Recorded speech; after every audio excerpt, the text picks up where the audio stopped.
opportunity, not only I lose, but millions of people lose. And, half of the population who are like under, gender apartheid lose, So at some point you have to go, okay, I need to be less petty about me and my personal needs and think in a bigger picture. Ali Abbasi, I thank you very much for joining me on Hard Talk. Thank you.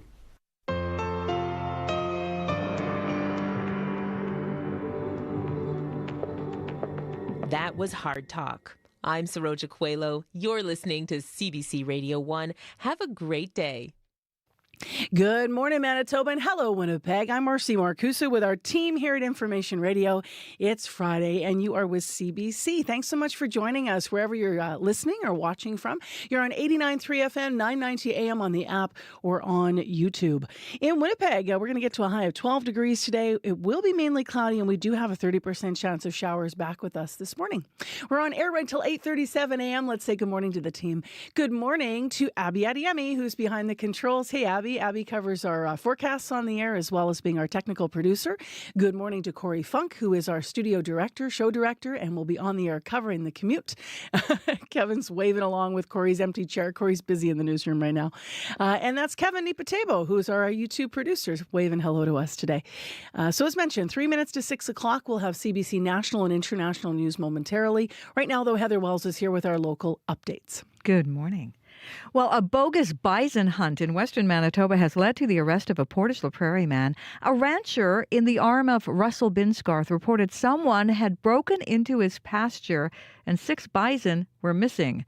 RCMP reviewed trail cam footage showing 4 trespassers shooting the bison and dragging them away behind a truck. We're going to hear from the owner of Buffalo Valley Ranch coming up. As well, some people in River Heights worry a proposed townhouse project is going to make traffic in their neighborhood even worse. We'll hear where this is and what the developer has to say coming up in our next local news at 6:30. All right. Thanks very much, Heather. You're welcome. Well, I mentioned Winnipeg's forecast. So just briefly mention other cities in Manitoba here, Brandon. You're also going to have a 30% chance of showers early this morning and a high of 13 degrees with a mainly cloudy day ahead. In Thompson, a sunny day ahead and a windy day. Winds will be west 30 to 50 and your high just 9 degrees. By the way, Winnipeg currently is sitting at 10 degrees on this school day number 2. Well, this hour on the program, we're going to be talking about menopause from the Menopause Foundation of Manitoba and, of Canada, about how workplaces could be more menopause inclusive. It is World Menopause Day today.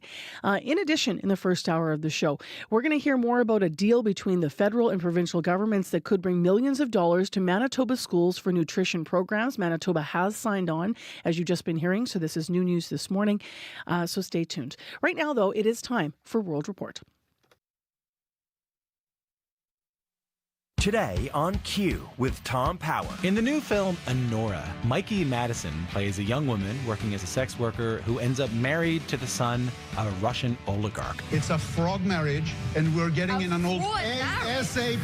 Mikey will be here to tell you about the research she did for this role and how she thinks this role changed her. That's coming up on Q, followed by Commotion with Elamine Abdel-Mahmoud on CBC Radio 1, the CBC Listen app, and everywhere you get your podcasts. This is World Report. Good morning, I'm John Northcott. We begin with a surprising outcome of a vote last night by members of the Assembly of First Nations. They rejected a multi-billion-dollar proposal from Ottawa.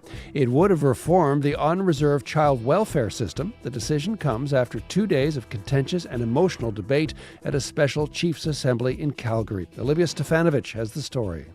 And it's not easy to say, but I can't recommend this agreement. After 17 years of battling the federal government in court, First Nations children's advocate Cindy Blackstock says now is not the time to end the fight. I want to see a day when we get the discrimination stopped and it doesn't happen again, and we can get there. So he's defeated. More than 60% of First Nations leaders voted against Ottawa's $47.8 billion offer, concerned their children would continue to suffer. Since the draft was first released, we have not been able to get any answers to our questions before today. Chief Kelsey Jacko of Cold Lake First Nations in Alberta. one of many leaders frustrated with the AFN and federal government, who struck the proposed agreement last summer. If you think it's that easy to just go and get another agreement, we've been fighting since 2007. Carolyn Buffalo urged chiefs to endorse the deal. She's demanded changes to First Nations Child and Family Services ever since she was told to put her son with severe cerebral palsy into foster care. I can't tell you how hard it is to carry this work as a representative plaintiff. That work continues today as the AFN wraps up its gathering with a debate on whether to renegotiate. Olivia Stvanovich, CBC News, Ottawa. U.S. officials have charged a former Indian intelligence officer. They allege Vikash Yadav was involved in a foiled plot to murder a Sikh separatist in New York City. The target, believed to be a dual U.S.-Canadian citizen, the indictment claims that Yadav was with India's spy service. The U.S. is expected to seek Yadav's extradition from India. Donald Trump used a New York charity dinner last night to take shots at his presidential rival. Kamala Harris declined to attend the decades-old annual event, a decision Trump pounced upon. CBC's Ethel Musa is in Washington. Ethel, tell us more. Yeah, the Alfred E. Smith Memorial Foundation dinner is an annual gala benefiting Catholic charities. It's a tradition during elections for presidential candidates to roast each other and themselves. Now, Harris skipped the event last night, instead choosing to campaign in the battleground state of Wisconsin. She did, however, send a video message to attendees that featured actress Molly Shannon as her Catholic schoolgirl character from Saturday Night Live, Mary Catherine Gallagher. In the video, Shannon urged Harris not to insult Catholics. Harris said that she would not, adding that would be like criticizing Detroit in Detroit, a swipe at Trump's speech in that city last week. The former president also made some digs at Harris that could perhaps be seen as a little below the belt. He mispronounced her name. He said she had no intelligence whatsoever. He made fun of her husband, Doug Emhoff, for an affair he acknowledged during a previous marriage, and Trump chided Harris for not being there in person. My opponent feels like she does not have to be here, which is deeply disrespectful to the event and in particular to our great Catholic community. Very disrespectful. So, Ethel, just over 2 weeks until the election. Where are the campaigns focusing in the final days? Trump is returning to Michigan today for a rally in Detroit, where, as I mentioned earlier, last week, he told the city's economic club the whole country would end up like Detroit if Harris was elected. Harris is spending most of the coming days shoring up support in the blue wall states of Pennsylvania, Michigan, and Wisconsin.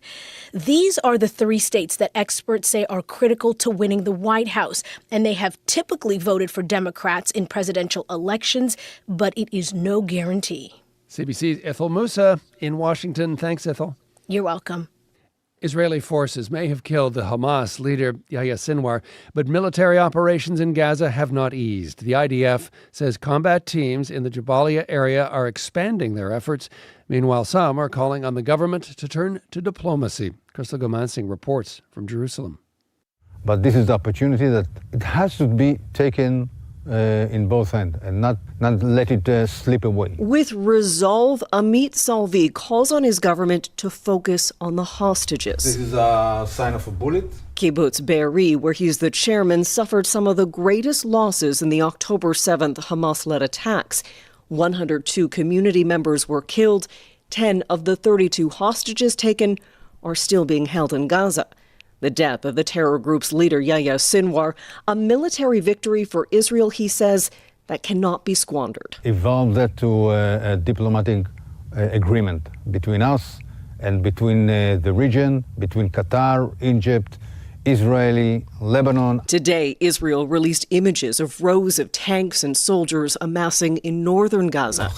In Han Yunis, where Sinwar was born, displaced Palestinians say they're still targets. The news of the martyrdom of the leader Yahya Sinwar, says this man, was a heavy blow to the Palestinian people. Netanyahu will not stop. World leaders, meanwhile, are circling, calling for a ceasefire, the release of hostages, and for new two-state solution talks. Crystal Gomansing, CBC News, Jerusalem. CBC News has learned that Manitoba will be the second province to sign on to the $1 billion National School Food Program. We expect an announcement later this morning. The agreement will see more than $17 million in additional federal funding to the province's Universal School Nutrition Program. And for more on this, the CBC's Janice McGregor joins me now from Ottawa. Janice, was it a tough sell? John, it was pretty straightforward to get Premier Wab Kinu's NDP government on board because they're already doing this. The last provincial budget included $30 million to provide a meal or snack in schools across Manitoba. So this additional $17 million from the federal government means there are now additional resources to ramp up, expand in more places, including certain schools that had already been identified as priorities based on socioeconomic need. I spoke to Social Development Minister Jenna Sudds yesterday about what she hopes this first $3.8 million will be able to do in this current school year. So that's 19,000 kids that didn't have access to food, yesterday, that now, those parents will not have to have that worry, and those kids can focus on being kids. Most of this funding is going to be spent on supplying food, but school districts can also use it to buy equipment. They may also need to hire more staff, and there are strings attached here. The money isn't allowed to replace provincial funding, so Manitoba can't turn around and then use its provincial money for other things. Janice, given that there isn't much time left for the federal Liberals to make agreements like this, can this still become a national food program? Well, that ticking you hear in the distance might be time running out before a confidence vote pulls the plug on this Liberal government. And Pierre Poilievre's federal Conservatives less enthusiastic about this program. Suds spoke to me yesterday about the urgency of what she's trying to deliver here. We hear in the House of Commons Pierre Poilievre refer to this as bureaucracy. And I have to tell you how incredibly frustrating it is to hear someone speak about providing food to kids as bureaucracy. Look, she acknowledged that it's harder to ink deals with some provinces, but she also said even some progressive Conservatives, like Ontario's Premier Doug Ford, have been enthusiastic. For progressives who want to establish school food programs as part of Canada's national social safety net, the race is on now to sign as many agreements as possible, create facts on the ground, really, that might make it harder for a future government to dismantle. Janice McGregor in Ottawa. Thanks, Janice. You're welcome. And finally, we have a story about what is World Menopause Day. There's a new campaign by Toronto's Sinai Health Foundation. It argues that menopause is poorly understood and deeply underfunded. The foundation is making an urgent call for support to transform menopause care. Dr. Marie Christakis is with obstetrics and gynecology at Sinai Health. There are some women who have been waiting 2 years to speak with a menopause specialist. And by the time that they're actually speaking with one of us, really the height of their symptoms has already passed. Sinai has raised more than half of its $50 million goal to build a new center for menopause research and support. The center is expected to open within the next 2 years. Well, that is the latest national and international news from World Report. I'm John Northcott. This is CBC News.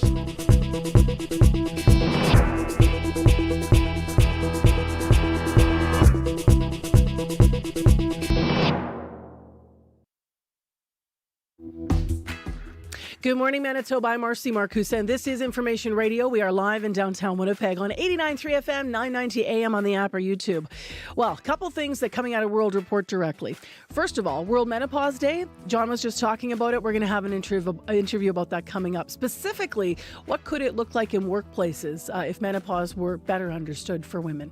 In addition, this hour on the program, the deal between the federal and provincial governments that could bring millions of dollars to different provinces, but certainly, as you just heard, to Manitoba for schools for nutrition programs. Janice McGregor is going to join us with even more detail than she was able to provide there on the newscast, so stay tuned for that. Plus, this hour on the program, a CBC Marketplace investigation into fast food chains that offer halal food.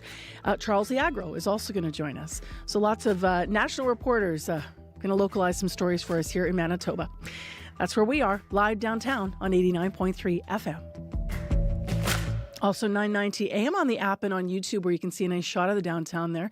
Getting ready for the sun to come up. Not going to see a lot of it today. Your forecast in a moment. Right now, though, let's go to Heather Wells, who's here with our headlines. Hi there, Heather. Good morning. Well, a rancher in western Manitoba says he was shocked to find someone broke into his pasture and killed 6 bison. A Portage la Prairie man has been charged with mischief and theft after leading an illegal bison hunt on Brendan Liskey's farm in the Arm of Russell Binsgarth. Liskey says he noticed the locks to his pasture had been removed and replaced with new one, and trail cam footage showed trespassers shooting the bison and taking them from the pasture. So we'll hear more from him. And as you mentioned, Manitoba becomes the second province to sign on to the federal government's billion-dollar federal school program. This means that we are going to see an initial amount of $3.8 million going to high-needs areas this fiscal year. We're going to hear more in our next local news at 6:30. All right, thank you, Heather. You're welcome. So more on that coming up. That's just breaking now. It was embargoed, in fact, until we could talk about it. So looking forward to that interview in about 5 minutes from now.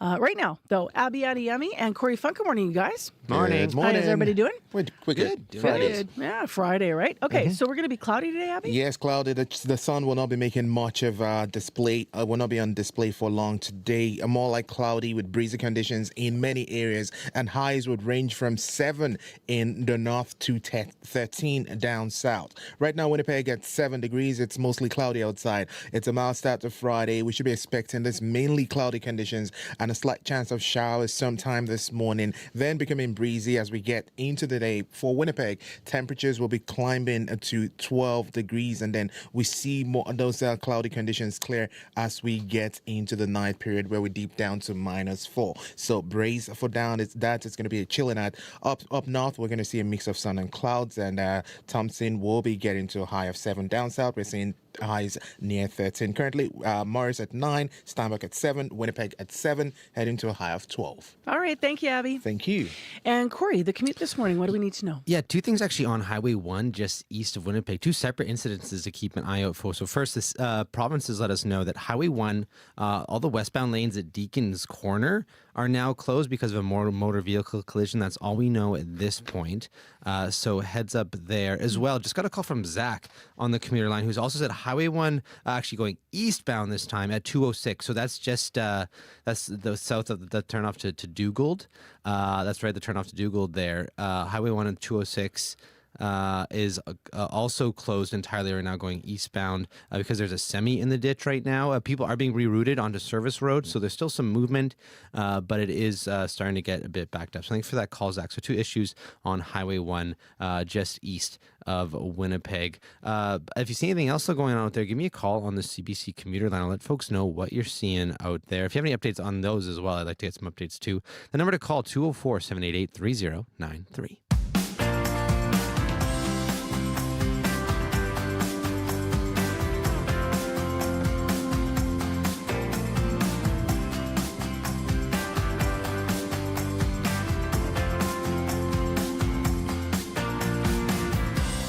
So Corey will pop back in if we get any updates on those situations. He's on the phone, in fact, right now once again. So 788-3093. Well, as we've been sharing, today is World Menopause Day. And for years, stigma has overshadowed how menopause affects women's careers. So the Menopause Foundation of Canada this year is calling for more menopause-inclusive workplaces. To talk about what that means, Janet Coe is here. She's president and founder of the foundation. Good morning. Good morning. So how do you describe a menopause-inclusive workplace? Well, we think menopause inclusivity is really exciting opportunity for employers to show that they're supporting women in the prime of their working lives. When you're menopause inclusive, you're breaking the stigma of menopause at work and you're normalizing the conversation. You commit to listen, learn, and act, to listen to the voices of women experiencing menopause, to learn about this stage of life and to take action that can optimize the performance of that person. It's not anything special. It's not special treatment. Organizations have done this before with things like pregnancy and mental health. So it's just actually breaking that barrier and recognizing that it's time to support women at this stage. What does action look like in a workplace? Well, we've got this great campaign called Menopause Works Here, and wonderful organizations have joined, like Sun Life, PwC, BMO, to name a few. Action, we've got a free menopause inclusive workplace playbook that you can download. It's got 5 simple steps to follow. Action can include things like culture and communication. How do you normalize that discussion? You might have a workplace education session. Looking at your benefits is really important. Are you ensuring that you cover things like menopause hormone therapy, but also covering new treatments? Are you making sure that pelvic floor physiotherapy and cognitive behavioral therapy and other things are there? And reasonable accommodations can be as simple as flexible work arrangements, or if somebody is wearing a uniform, can you have a flexible uniform policy? So there's many, many things that an organization can do to make a difference. What do you mean by a flexible uniform policy? So if you're an organization where you've got a policy where somebody has to wear a uniform, can that individual choose what kind of fabric that uniform is made out of? Hot flashes are a big problem at this stage of life, and making sure that you've got breathable fabric can be very, very helpful for people who might be experiencing 10, 15 hot flashes a day. There's a lot of misunderstanding still. We were just hearing the report on our national and international news, but there's misunderstanding, there's misinformation, specifically around HRT or hormone replacement therapy.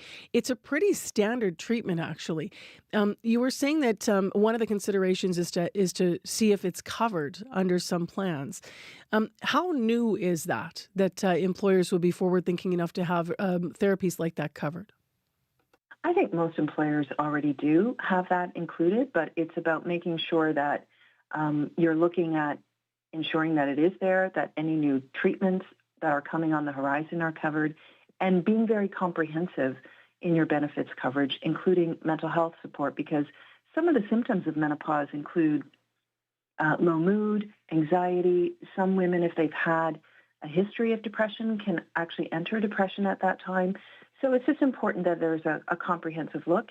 And hormone therapy, menopause hormone therapy, you're right. There's been a lot of misinformation. Women should not be afraid of it. It's a safe and effective gold standard treatment if you're a good candidate for it. So it's definitely something that we need to close the knowledge gap on. For women navigating menopause, Janet, how can they advocate for themselves at work without worry? You said something really important in one of your answers just now. You described what might be needed at work or what workplaces could consider to support women. And then you said this is not special treatment. There's still this huge stigma out there that exists. So people might be worried about advocating for themselves. Definitely. And I think you really have to, look at your workplace and determine if the time and the opportunity are right. What we're trying to do is make this more of a top-down approach that organizations need to step up, and they need to recognize that menopause is a valid conversation to have. 1/4 of our workforce are women over the age of 40. The fastest growing cohort are women between 45 and 55 when they reach menopause. So the business imperative for the workplace is quite clear, and it's really not a heavy lift to make a big difference at work. But for women themselves, they really need to arm themselves with information. Knowledge is power. This is a stage of life that most women really don't understand. So we encourage people to go to menopausefoundationcanada.ca. We've got free resources like a symptom tracker. We've got information to help you have a great conversation with your healthcare provider. And we would like women to, if you feel comfortable, share the Menopause Works Here campaign. Talk to your organization about doing an education session as a really great, simple start. Appreciate you being with us, Janet. I really relate to a lot of this. I know that I went through a lot of symptoms, and I had a lot of friends say to me, "Oh, why didn't you see your doctor for that?" Or there was help for this. And I was already through all of that before I even thought about getting some of that help. So never mind in the workplace. Appreciate it. Thank you. Thanks for having the conversation. Yeah, that's Janet Coe. She's president and co-founder of the Menopause Foundation of Canada. If you are listening and you've got something to add, maybe you've got a Manitoba forward-thinking workplace around menopause, maybe you're an employer that's thought about this, or maybe you yourself want to share with other women and people going through menopause, what you learned or what you wish you knew. You can always weigh in on our listener line on this World Menopause Day. You can call us at 788-3205. For breaking news as it happens, stay with CBC News. For the latest updates and what it means for Canadians, stay with CBC News. When the biggest stories break, both at home and around the world, stay with CBC News. 6:21 a.m. We just got an update on our commuter line here. So we got a call informing us that Deacon's Corner at Highway 1 is now open. So you'll be able to move through that area. Now, to be clear, still east of Winnipeg, Highway 1 east at 206. We understand there's a semi-trailer in the ditch there. So that could still be an area of concern. But if you have any updates, 788-3093 is where you can call us. And thanks so much, Zach, for updating us on the CBC line. Well, let's get to developing news this morning. As we've been telling you, Heather mentioning it in our local headlines, but also making national news today, Manitoba is set to become the second province to sign on to the federal government's $1 billion school food program. Now, that just broke during World Report at 6 o'clock. Janice McGregor from the CBC's Parliamentary Bureau has been following this story and joins us from Ottawa. Good morning, Janice. Yeah, good morning. Thanks for making time for us in Manitoba.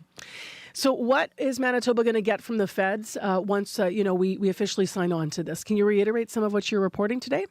Yeah, absolutely. Look, this is a really interesting political story. We're going to get to that in a moment, but I appreciate that certainly for the audience in Manitoba, you want to know what your kids are actually going to get here, right? So in Manitoba, the federal government didn't have to do very much persuading. This is something Premier Wabkanu's NDP government was already working on, talked about it during the campaign, put it in the provincial budget. Wabkanu was in a school on the first day, sort of touting what they're calling a universal school nutrition program provincially.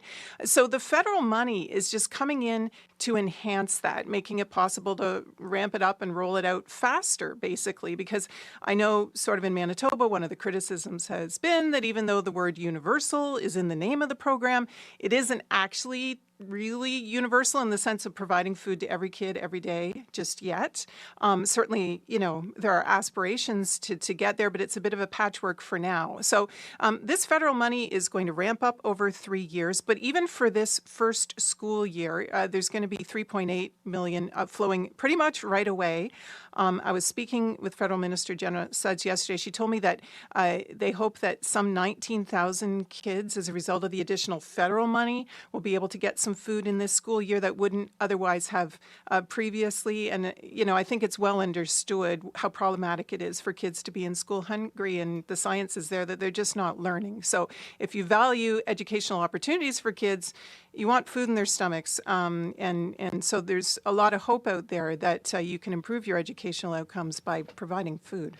You mentioned that you were speaking to Minister Sudds. So can you tell us if there are any strings attached to this money then? Yeah, there absolutely are. Here's a little bit of my conversation with her yesterday. So first of all, and very importantly, especially in Manitoba, I would say, is ensuring that the provincial investments do not decrease. We want to see them maintained, if not increase over time. And that's a commitment that the Manitoba government is very transparent and excited about. Above and beyond that, we also issued earlier in the spring the National School Food Policy. And so as these programs are rolling out, we expect all provinces and territories to ensure that it is a universally accessible program, that it is culturally appropriate, that it looks to local food sources and sustainability as priorities. It looks to the nutrition guidelines. So there's a number of key principles that we need to see implemented as this moves forward.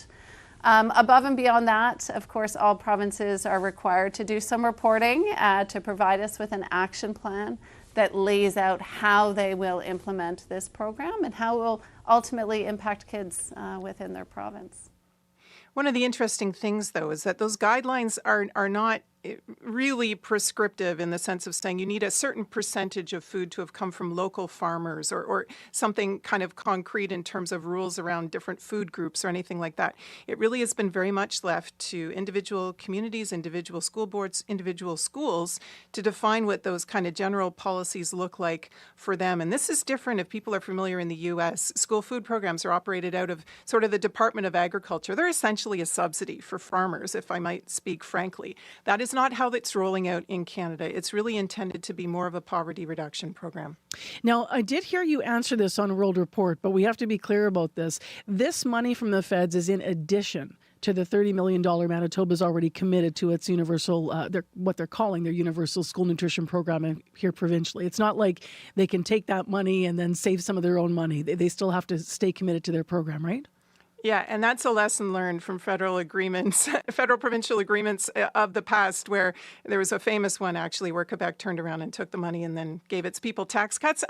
They are not allowed to do that anymore in any of these deals. The province has to commit to spending money. The federal money is on top of what the province has committed to spend. And do we have, I know you said it's still a little bit, the details are sparse a little, but what kinds of things can the money be used for? Do we have an understanding of that? Well, Jenna Suds also talked to me about that yesterday. The funding that we are providing, it really it funds three things. So the majority, of course, is food, and that's the easy part, right? Being able to buy the food. But of course, there are some schools that will need to buy some new equipment, whether that's fridges or toasters or renovations that might be needed in order to have the kitchen facilities. And then they may also need to hire staff. So the funding we're putting forward will do all of those things. And, once it's flown, it's up to the schools and the province to move as quickly as possible. So again, that'll be very kind of local and specific, but some of these schools already had kind of more charitable programs in place, and now they're figuring out how to use the public money to build on that. Let's talk about the opposition parties and what they're saying about this program today. Yeah, because here's where the politics comes in.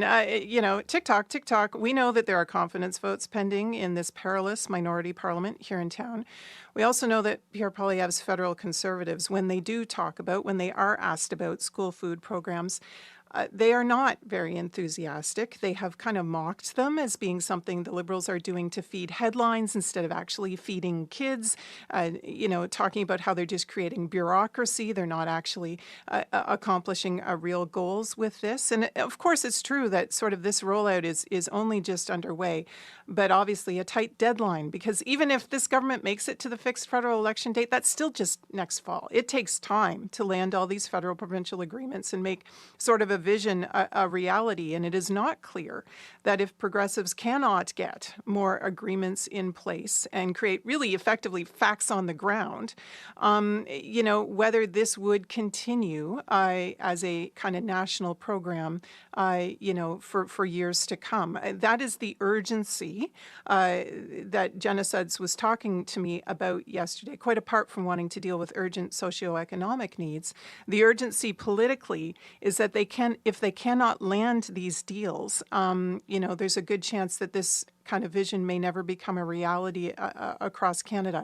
But she also sort of held out some hope. Obviously, if you're talking about a provincial Liberal or NDP government like you have in Manitoba, a little easier to kind of align, her word, with a government like that. But even with more right-leaning Conservative governments elsewhere across Canada, she said there is some enthusiasm. She talked about how Ontario's Premier, Doug Ford, of course, obviously a Conservative, has sounded kind of enthusiastic about this too. So the more premiers get on board, the more permanent something like this becomes, the harder it gets, the more political pain for a future federal Conservative government to cut it back and dismantle it. Thank you so much, Janice. I know you have a very busy morning talking about this across the country, so we appreciate your report here in Manitoba. Well, it's my pleasure. That's Janice McGregor, a reporter with CBC's Parliamentary Bureau, and that is news that just broke at 6 o'clock about national funding for a national food program in schools. So we're going to hear more throughout the morning. We do have a traffic update here while we were talking. Highway 1 eastbound 206 is completely blocked. It's being, you'll be rerouted onto service roads through that area. That's still according to Zach, who's been in the area. He's called the commuter line. There is that semi in the ditch there. So stay away from that area if you can, or just note that could be a problem if it's on your commute. 788-3093 is where you can reach us with any update on that or anything else going on in your morning here on Friday. We have business news after your CBC Winnipeg newscast. This is CBC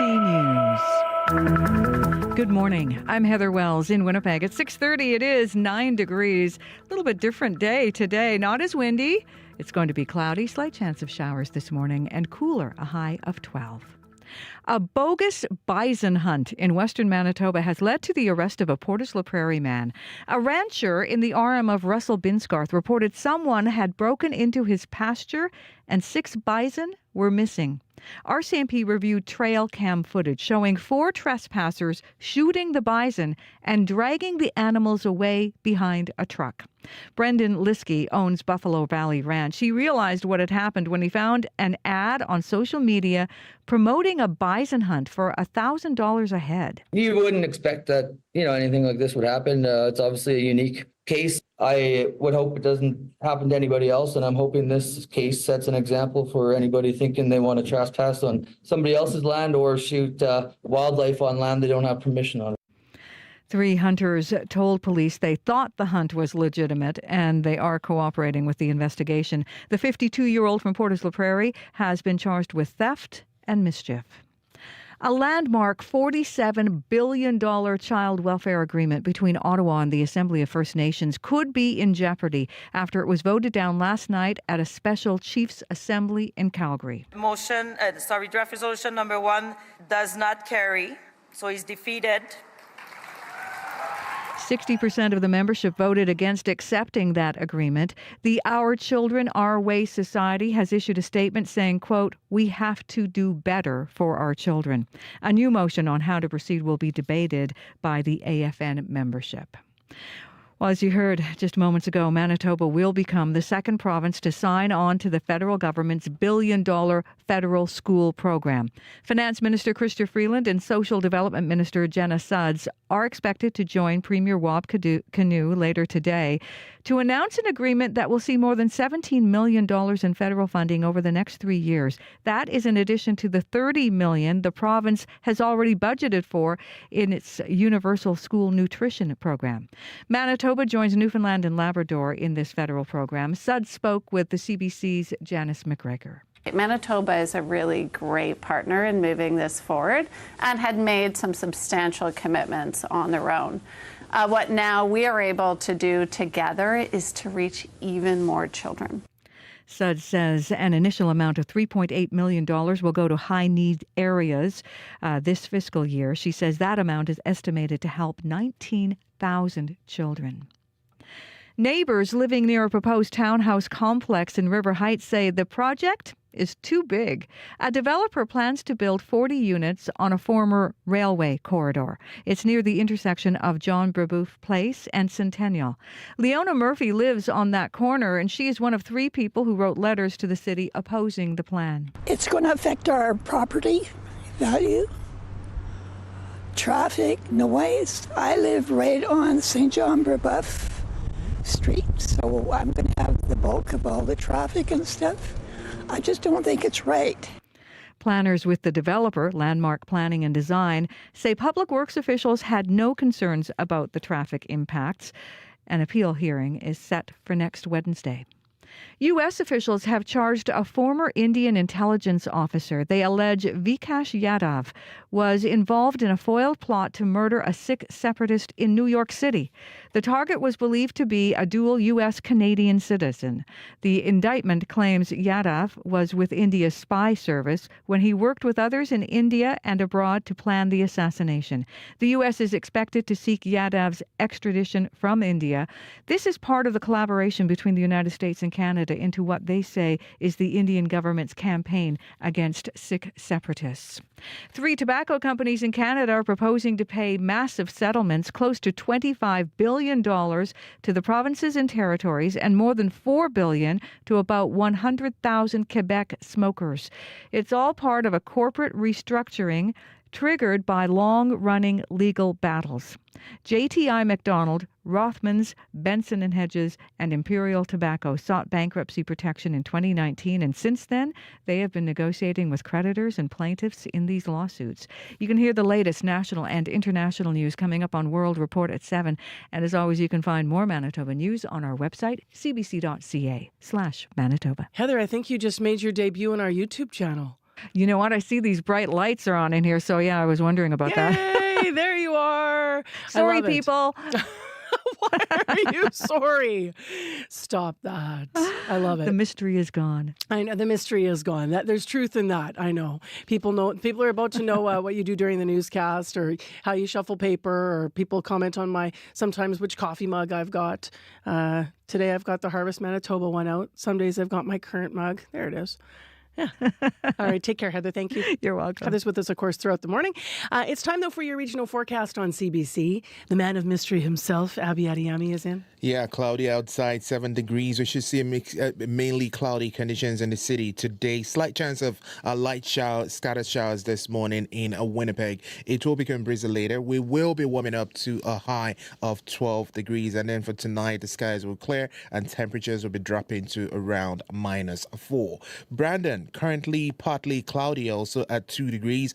The forecast for today calls for mainly cloudy conditions with a slight chance of showers this morning also in the forecast. Becoming breezy later, we will be seeing a high of 13 for that region. And then tonight, it's going to drop to a chilly low of -6. Thompson, currently at 5 degrees and partly cloudy. The forecast, we will be seeing a sunny start for that part of the province, then becoming breezy later. Highs would get close to 9 degrees, and then for tonight, it drop down to 0. Further north in Churchill, where it's 7 and mostly cloudy at this time. For today, we'll see a mix of sun and clouds, a chance of early morning showers you'll be feeling at this time as you start your day. And then we get into the afternoon for that region, we'll see breezy conditions and the highs will get to 7 degrees. Dauphin is sitting at 4 at this point. It is clear out there.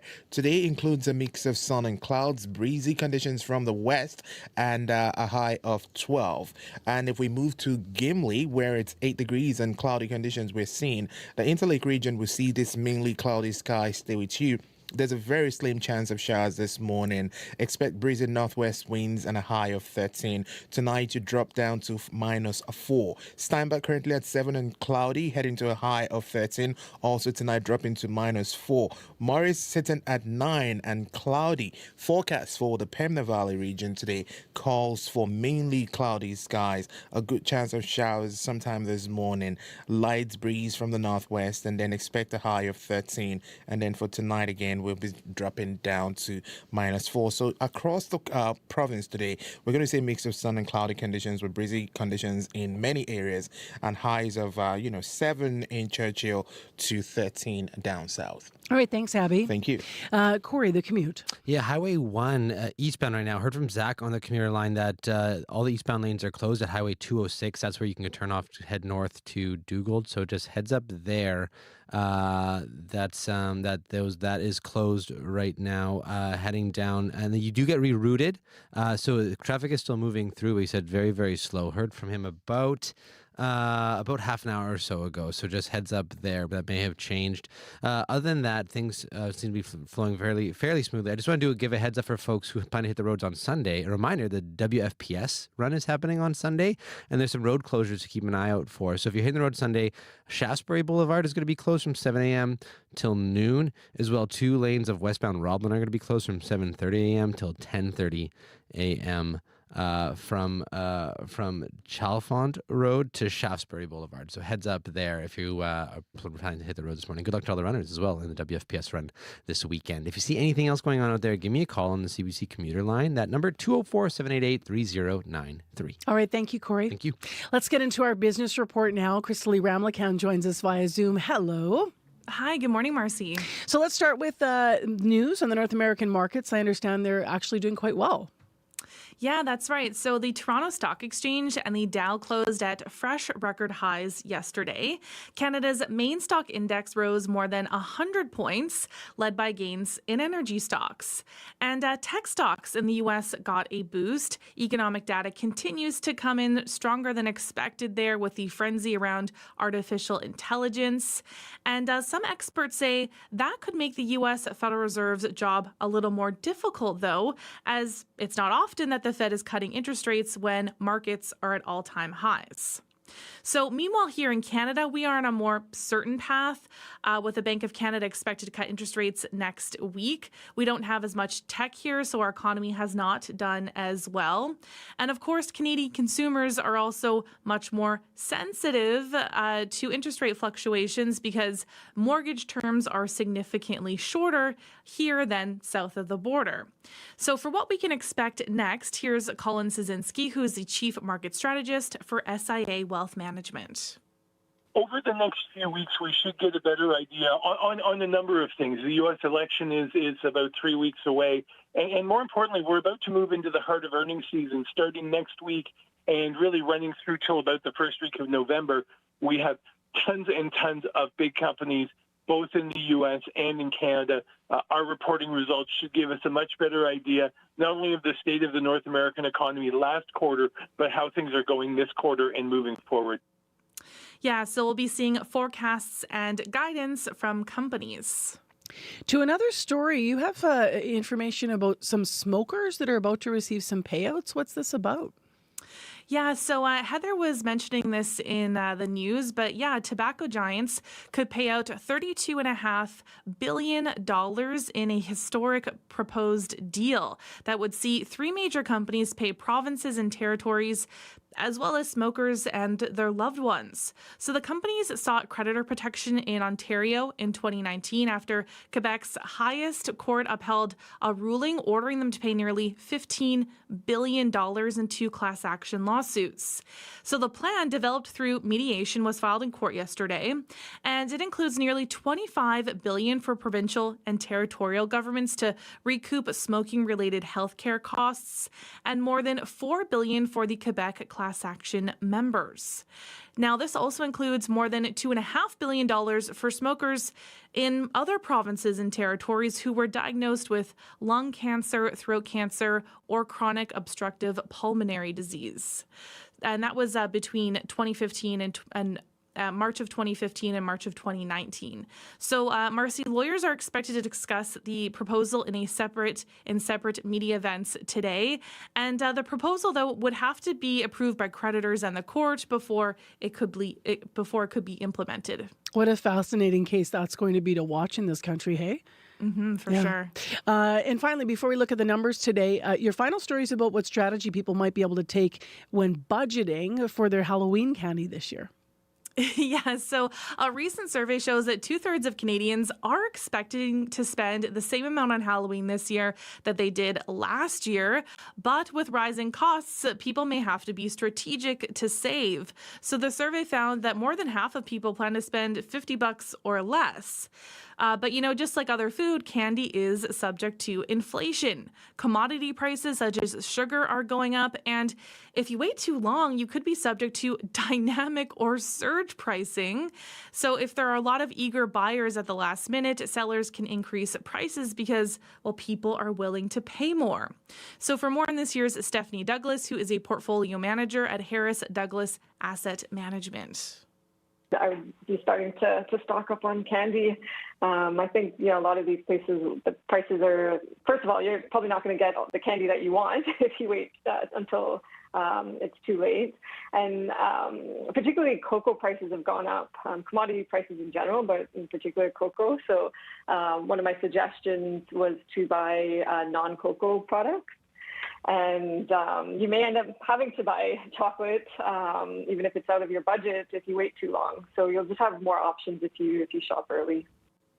But I think the key is you cannot eat your stockpile before you hand it out for Halloween.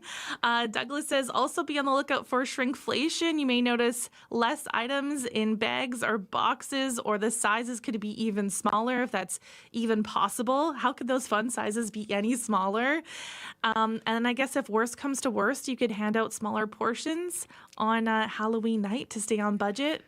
You could.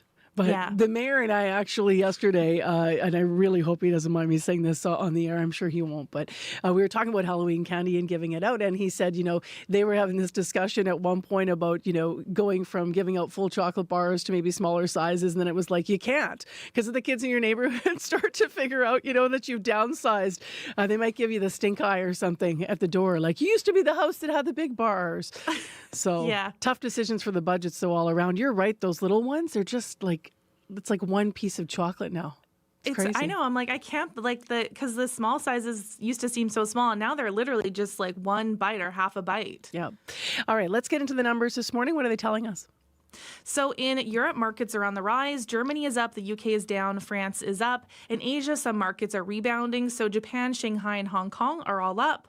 Oil is down 28 cents to $70.39 US per barrel. Gold is up at $16.70 to $2,709.20 US per ounce. And right now the dollar is flat at 72.5 cents US. Have a great weekend, Crystal. Thank you.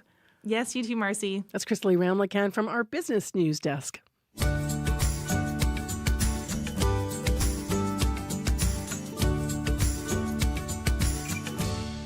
6:46 a.m. is the time right now on 89.3 FM, 990 AM on the app and YouTube. I'm Marcy Marcusa. Kevin Ipatebo, Corey Funk, and Abby Adiyemi in the control room this morning. Heather Wells with next local news headlines before the top of the clock. And it is, by the way, school day number 2 on the cycle. So for this Friday morning, mostly cloudy out there in Winnipeg, 9 degrees. Brandon, you're waking up to 2 degrees. And in Thompson, it's mainly clear right now, and it's 5 degrees. Well, we are about to embark on a series on Information Radio, and it's going to be looking at people's choices around having children. And our next item on the show actually has to do with why we're going to be looking at this in Manitoba. Canada overall in the country, Canada's birth rate is at its lowest point in recorded history. A recent Angus Reid survey found that more women are delaying having children, and there's also a growing number that are saying they're not planning on having any children. Laura Wright is an associate professor of sociology at the University of Saskatchewan. Here she is explaining what she thinks is behind the falling birth rate. I can name 10 reasons off the top of my head, but the first thing I should say is that it's not just Canada. This is a global phenomenon that's been happening for 140, for decades at least. I think a lot of the common reasons people say are, the cost of living, affordable housing, extended periods of schooling, which is delaying when we start families, which means our families must be smaller because we run out of fertile ages to grow our families. I think another big picture reason is sort of the energy and time and resources it takes to parent these days. We've sort of entered this age of intensive parenting where we're spending more time and energy investing in each child. Women's, labor force participation has increased, making the balance between family and work just ever more tenuous.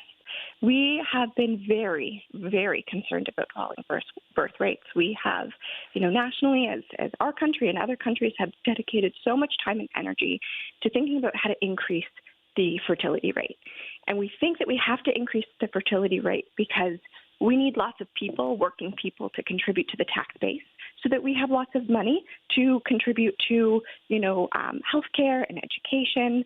We want to keep our dependency ratio low. We want to keep the number of people drawing on the system lower than the people who are contributing to the system. So there's been lots of push to try to increase the birth rate. But my argument is that we shouldn't care because we cannot change the population level fertility rate. I think it's futile. If you ask yourself, how much of a baby bonus would it take for you to convince you to have a child, to go from 0 to 1 or to have an additional child, it's just not feasible. And I think a lot of the big picture reasons for why fertility has decreased are good changes. It's, the expansion of higher education. It's women's participation in the labor force. It's investing more time in children. I don't see any of these changes reversing, and I don't think they should reverse. So instead of caring about how to increase our fertility, I think we should think about how to change our social systems that rely on this high fertility. I mean, our social systems were created in 1965 when the average family had 3 or 4 kids. Only 30% of moms worked. We only lived to about 70. Now, we're living to 85. We have fewer children. Most women are working. Instead of changing our fertility to support our social systems, how about we change our social systems to support our current fertility and life expectancy and working patterns and what our families look like now? If we don't change what we're doing in a big structural and a big policy sense, we're just repeating the same pattern over and over because trying to get people to have more kids is such a personal, intensive, all-encompassing decision. It's not very amenable to simple policy fixes and efforts to increase fertility. Now, don't get me wrong. If there are barriers to people achieving the family size that they want, affordable housing, affordable childcare, we should absolutely invest in those. So making sure we remove barriers to having children that are wanted. But the effort of trying to increase the number of children that people want in general, I think that's the futile bit. So that's Laura Wright, an associate professor of sociology at the University of Saskatchewan. And now you know why we're doing a series on this, because there's so much there to mine. So if you want to weigh in with your Manitoba story about your choice to have a whole bunch of kids, no kids, or what you're thinking about now as you're navigating maybe a decision, or how that's been playing out in your life and your family, and what those barriers have been and what the realities are, we would love to hear from you. 788 3205, 788-3205. 9 minutes now to 7 o'clock. And up next on the program, we have a report about some of Canada's biggest fast food chains because they're now serving up halal options. But can consumers trust what they're being told when it comes to halal food that they're being sold? Charles the Agro is with us with more on what Marketplace has done in their latest investigation. Good morning. Hi, good morning. So I guess we should start for those listeners that don't know, what is halal food and how is it being sold? Yeah, so halal basically means permissible. And when we're talking about halal food, it's food that's been prepared according to Islamic guidelines. So for meat, chicken, beef, or lamb to be considered halal, the animal first has to be in good health and treated humanely. And a prayer is recited before the animal is slaughtered by a Muslim with a swift, deep cut across the throat. Now, you may have seen a lot more halal grocery items, and you may have noticed more restaurants are offering these items too. And a number of years ago, the Canadian Food Inspection Agency came up with some new regulations. And they said that anytime you're selling, advertising something as halal, it's got to be certified. Well, we wanted to see how well those regulations are working for the consumers who really depend on them. So our team went undercover to KFC, Mary Brown's, Osmow's, Boston Pizza, and Popeye's locations, and we were asking questions that Muslims tell us they need answers to before they're comfortable sitting down to a meal. And could you get answers to those questions? Well, the short answer is no. Sometimes we couldn't get a straight answer or we got wrong information. One of the first things we asked is the entire restaurant certified? Now, in order for that to be the case, each ingredient has to be checked. There can be no pork products. There can be no alcohol on the premises. 6 of the 10 locations we visited told us they were certified when in fact, none of them are. That happened at both Mary Brown's, a KFC, a Popeye's, an Osmow's, and a Boston Pizza. Now, we only realized this after we asked to see the certificates. Turns out those certificates, well, they were not for the restaurants themselves. They were actually for the meat suppliers. Now, something else we wanted to ask about is the meat. Now, there are some Muslims who will eat hand-slaughtered meat. Others will eat machine-slaughtered meat. But this is a very important distinction, something that Muslim consumers tell us they really want to know. When we asked that question, though, 4 of the 10 restaurants we visited couldn't tell us the method of slaughter or got it wrong. That happened at both KFC's, a Boston Pizza, and an Osmow's. Now, we spoke to Muslim food vlogger Sarah Arfan about this. Here's what she had to say about what's at stake when restaurants get it wrong. At the end of the day, it's our faith that has to be respected. It affects our faith and our belief. So we feel hurt if somebody tells you as a consumer that this product is best for you. So you are building a consumer trust, consumer confidence. It's like sabotaging your faith. So you can hear just how important this is for people. You mentioned certification there, Charlesie. There are different certifiers out there. What does your investigation reveal about how well that system is working? Yeah, well, it turns out it's really a wild west in Canada when it comes to halal certification.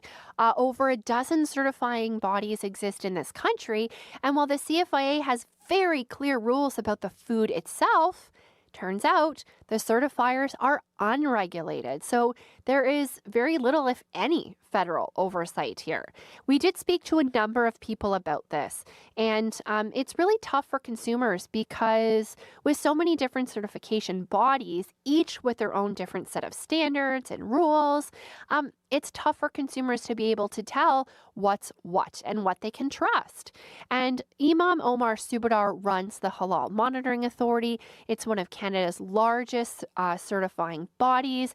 He says Canada really needs to take a page from some other countries who do this differently, where there is more unification, one consistent system. Here's Imam Omar Subadar. First and foremost, we need to decide what the standard is going to be. Everyone needs to be aligned with those standards. And then there should be periodic audits, just like there's audits for everything else, right? Now, the CFIA wouldn't tell us if it's planning on changing anything to improve things for consumers. All they would say is that the intent of this certification program is to provide consumers with information so they can make informed choices. The CFIA also says, as for those religious requirements, that falls to the certification bodies themselves. And just lastly, briefly, what about the restaurants? What did they say? Osmo says all of their products are hand slaughtered. They'll contact certifiers to learn more about the process. Mary Brown says they'll continue to educate frontline staff to identify halal ingredients with confidence. Boston Pizza told us their locations that offer halal do have to do online training, but we didn't hear back from KFC or Popeyes. Thank you very much. I know there's more in your report tonight on Marketplace. Appreciate it. Thanks. So that's Charles Lee Agro with us live this morning. She is a host on CBC's Marketplace. You can watch the full report tonight at 8 o'clock on CBC television. And of course, you can stream it anytime on CBC Gem and YouTube. Actually, just had a conversation about someone about this out at one of the golf courses over the weekend. They were just saying how happy that they were that there were halal options at one of the menus locally here at one of the sites. But you had to call ahead to make that preparation or request. But the fact that that was there was just a sign of the growing availability in our community. Of course, we've had for a long time lots of restaurants and stores that sell halal here in Manitoba. It is 3 minutes to 7 o'clock right now. Heather Wells is in with developing news and new news this morning. Hi, Heather. Good morning. Yes. Well, Manitoba is going to become the second province to sign on to the federal government's billion-dollar federal school program.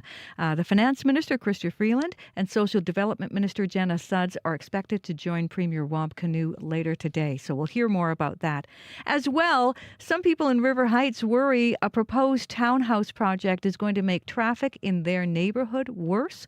We'll tell you where that project is and what the issue is coming up in our next local news at 7:30. All right. Thank you, Heather. You're welcome. Well, we do still understand there's a problem Highway 1 eastbound at 206, a semi in the ditch and all kinds of issues there. There are detours in place. We've had calls to the commuter line. Update us, please, if you can. 788-3093. That's your commute. The weather, mostly cloudy right now in downtown Winnipeg. 9 degrees this Friday morning. Chance of showers for us and a high of 12 is what we are expecting. Well, we warned you that this week and this weekend might be the last of the nice weather. So how are you going to get your property prepared as we turn to the cold?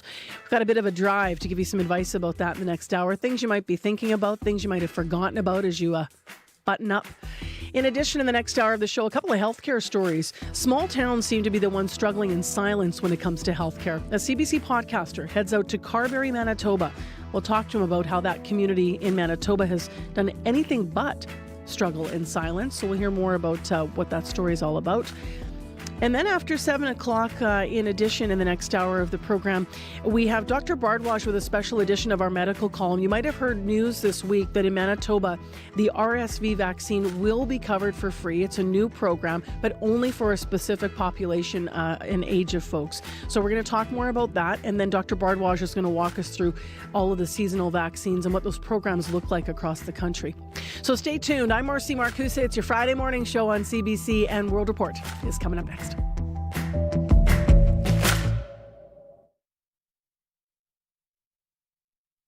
On The Current. You get into the self-blame. What did I do wrong? What could I have done differently? I'm Rebecca Zandbergen. Up to a quarter of pregnancies in Canada end in a miscarriage, but experts say they're still poorly managed and the effects for patients are emotionally devastating. How to fix miscarriage care, coming up on The Current. The Current, this morning at 8:37, 9:07 in Newfoundland, and on the CBC Listen app.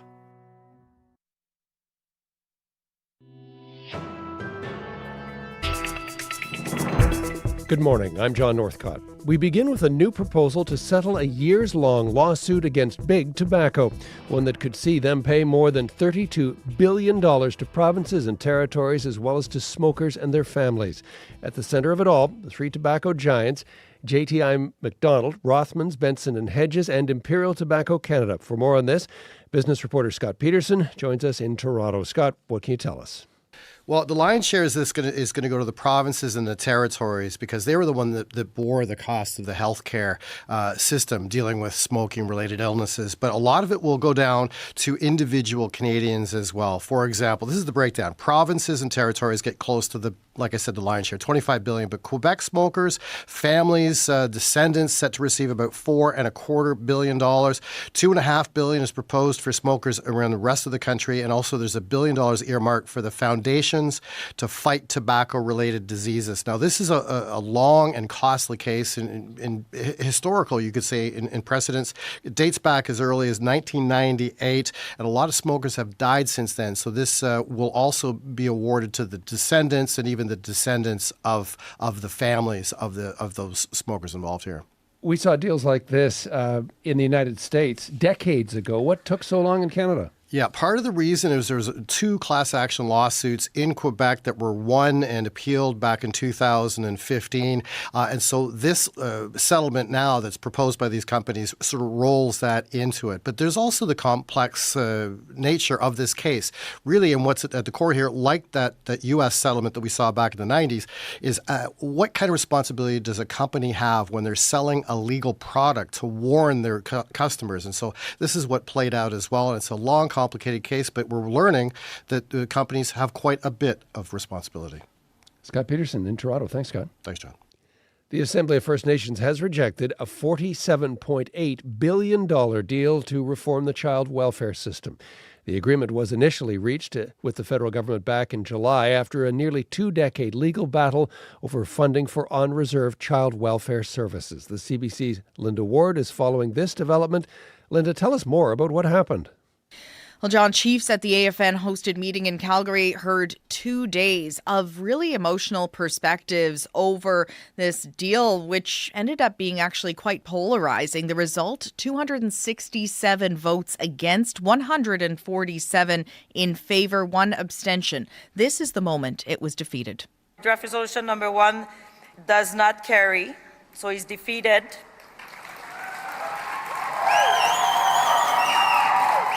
You can hear the cheers in the room there. The $47.8 billion agreement was reached in July with the government to address the government's underfunding of on-reserve child welfare services.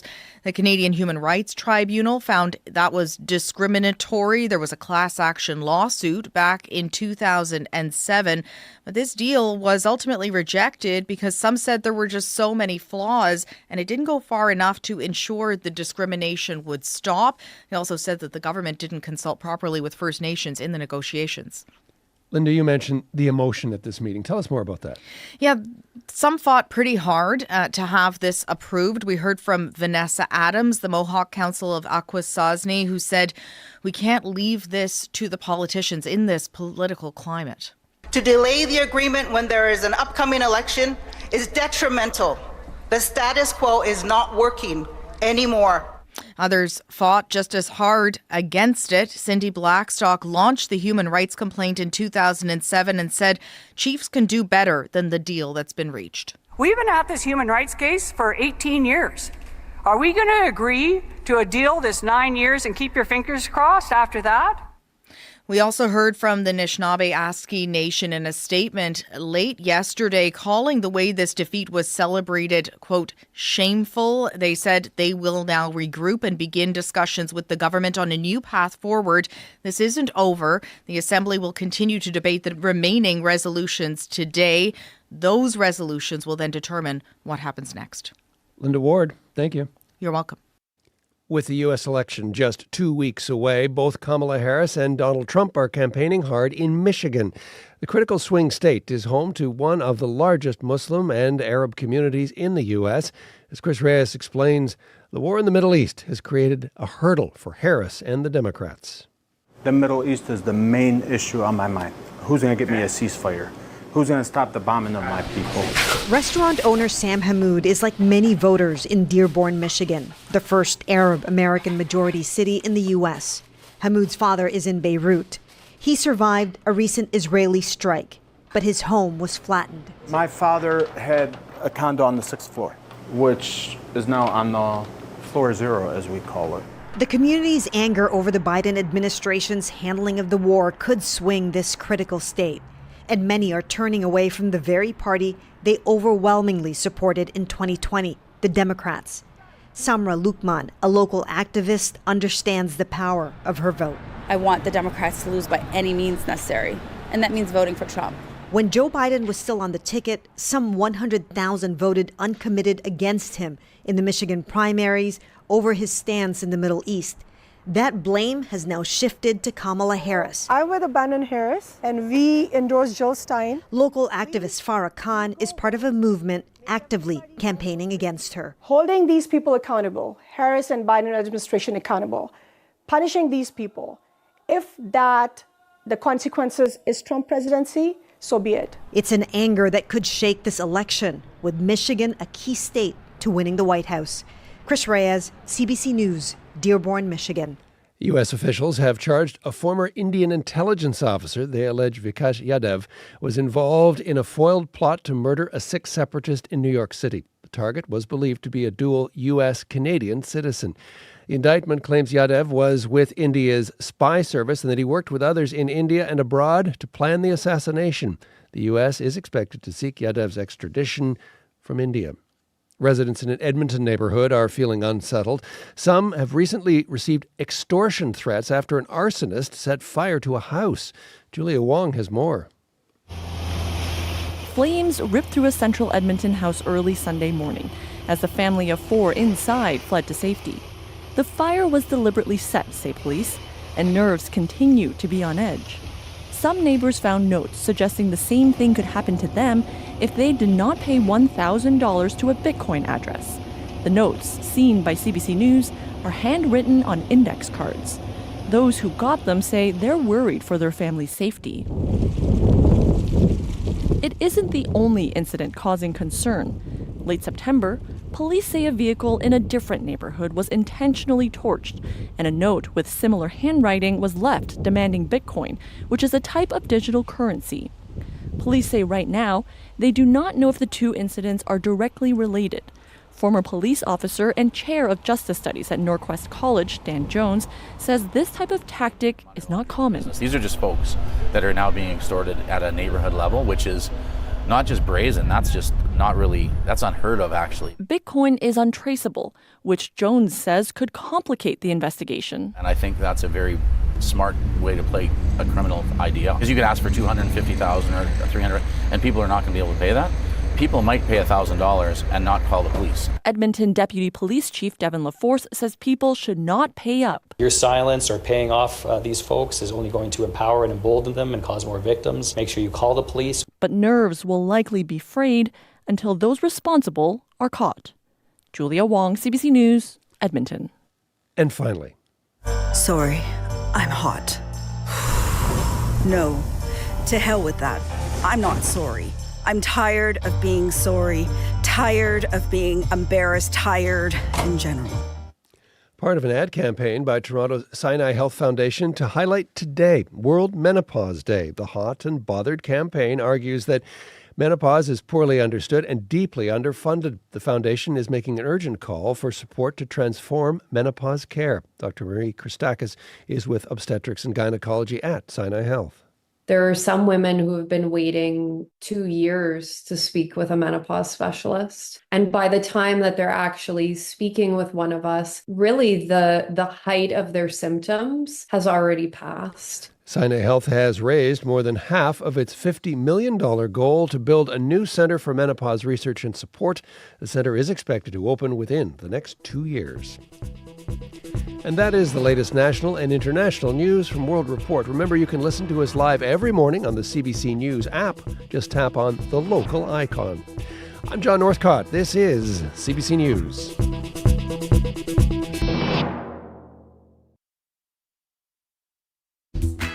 Good morning, Manitoba. I'm Marcy Marcusa, and this is Information Radio. We're live in downtown Winnipeg on 89.3 FM, 990 AM on the app, and on YouTube. Wherever you're listening or watching, thanks for choosing us. Friday morning, 9 degrees in Winnipeg is where we've been. Abby's going to be in a moment to tell us where we are going. This hour on the show, we've got a couple stories around healthcare. We have continually talked about the ongoing issues with our healthcare system all across this country, including, of course, in Winnipeg. But for people who live in smaller towns, it can be even more challenging to have their voices heard. We actually have Dr. Brian Goldman on with us this hour, host of White Coat Black Art. He was recently in Carberry, Manitoba, which has struggled with a shortage of ER doctors in the past, as you might recall. So he's going to join us to tell us about their epic battle to reinstate healthcare. In addition, we are going to be talking about the RSV vaccine. It became available for free under a new program in Manitoba this week for a specific population. And we have our medical columnist who's going to be talking about what those programs look like all across Canada. Plus, just one more quick thing before we turn our attention to Heather. The weather will turn this weekend, probably. We've had some beautiful days this week. Is your property ready? We're going to have some ideas about how you can batten down the hatches, so they say. Get ready for winter. All right, let's get into what's happening otherwise. Heather Wells is in with developing news headlines on something actually we just learned about and confirmed in the last hour. Hi, Heather. Hi there. Yeah. Manitoba is about to become the second province to sign on to the federal government's billion-dollar federal school food program. Finance Minister Chrystia Freeland, Social Development Minister Jenna Sudds will join Premier Wab Kinew later today to announce a deal that will see more than $17 million in federal funding over the next 3 years. More about that coming up as well. A 52-year-old Portage la Prairie man is charged with theft and mischief after a bogus bison hunt in western Manitoba. It happened in the RM of Russell and Binscarth. Someone reported that someone had broken into their pasture and that 6 bison were missing. We'll hear what happened in our next local news at 7:30. All right. Thank you, Heather. You're welcome. Abby Adiemi has our forecast today. Hey, Abby. Yeah, we're seeing mainly cloudy skies. There's a chance of showers in the south, and sunnier conditions will be felt in the northern part of the province today. We should see breezy conditions throughout, with temperatures warming up to 7 in the north and then 13 for the down south region. Right now, Winnipeg, we are at 10. Mostly cloudy skies we're seeing. We'll see mainly cloudy conditions stay with us all through the day. We have the slight chance of showers, which will be scattered here and there this morning, and then it's going to be feeling breezy later. Temperatures for Winnipeg warms up to 12 degrees, and then for tonight, we'll see the skies clear, and so sad to say, tonight will cool down to the minus region for most of the southern regions. Winnipeg will be going to a -4. Down south, we're seeing clear conditions up north, mainly clear conditions with a mix of sun and clouds in the forecast later, and down south it's just more of like cloudy conditions, chance of showers in many areas, highs near 13. Winnipeg only warms up to 12 degrees today. Right now we're at 10. All right, thanks, Abby. Thank you. Corey, still issues out on Highway 1? Yeah, no, the last I've heard was just probably about around an hour ago. I haven't got an update since, but what I did hear was that Highway number 1 east at 206, so that's kind of where you can turn off to Dugald heading north, that it was blocked because of a semi in the ditch. So people were being rerouted. Not sure how that's changed since I haven't heard any updates on it. So just a heads up there may still be some issues. I do actually want to look ahead for some folks who might be impacted by the WFPS run this weekend. Lots of people signed up for that, half marathon, 10K, 5K. There are a couple road closures, though, to keep an eye out for on Sunday morning. Shaftesbury Boulevard will be closed from 7 a.m. till 12 p.m. As well, 2 lanes of Roblin Boulevard going westbound will be closed from 7:30 a.m. to 10:30 a.m. That's Roblin between Chalfont and Shaftesbury Boulevard. So heads up there, and good luck to all the runners running on Sunday morning. If you see anything else going on out there, give me a call, 204-788-3093.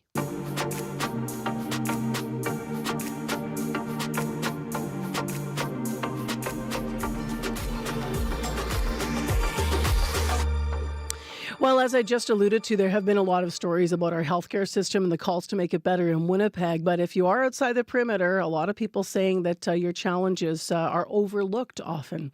Dr. Brian Goldman, host of White Coat Black Art, looked at them. Starting this weekend, actually, there's going to be back-to-back episodes focused on a Manitoba community. I'm talking about Carberry, which has struggled, as you might recall, with ER closures and in a shortage of doctors in the past. So last May, the province announced the reopening of the ER there, part-time, with 3 local doctors traveling from elsewhere. Dr. Goldman was in Carberry recently for his report. He spoke with a lot of folks, including the mayor, about the journey to restore healthcare services in that community.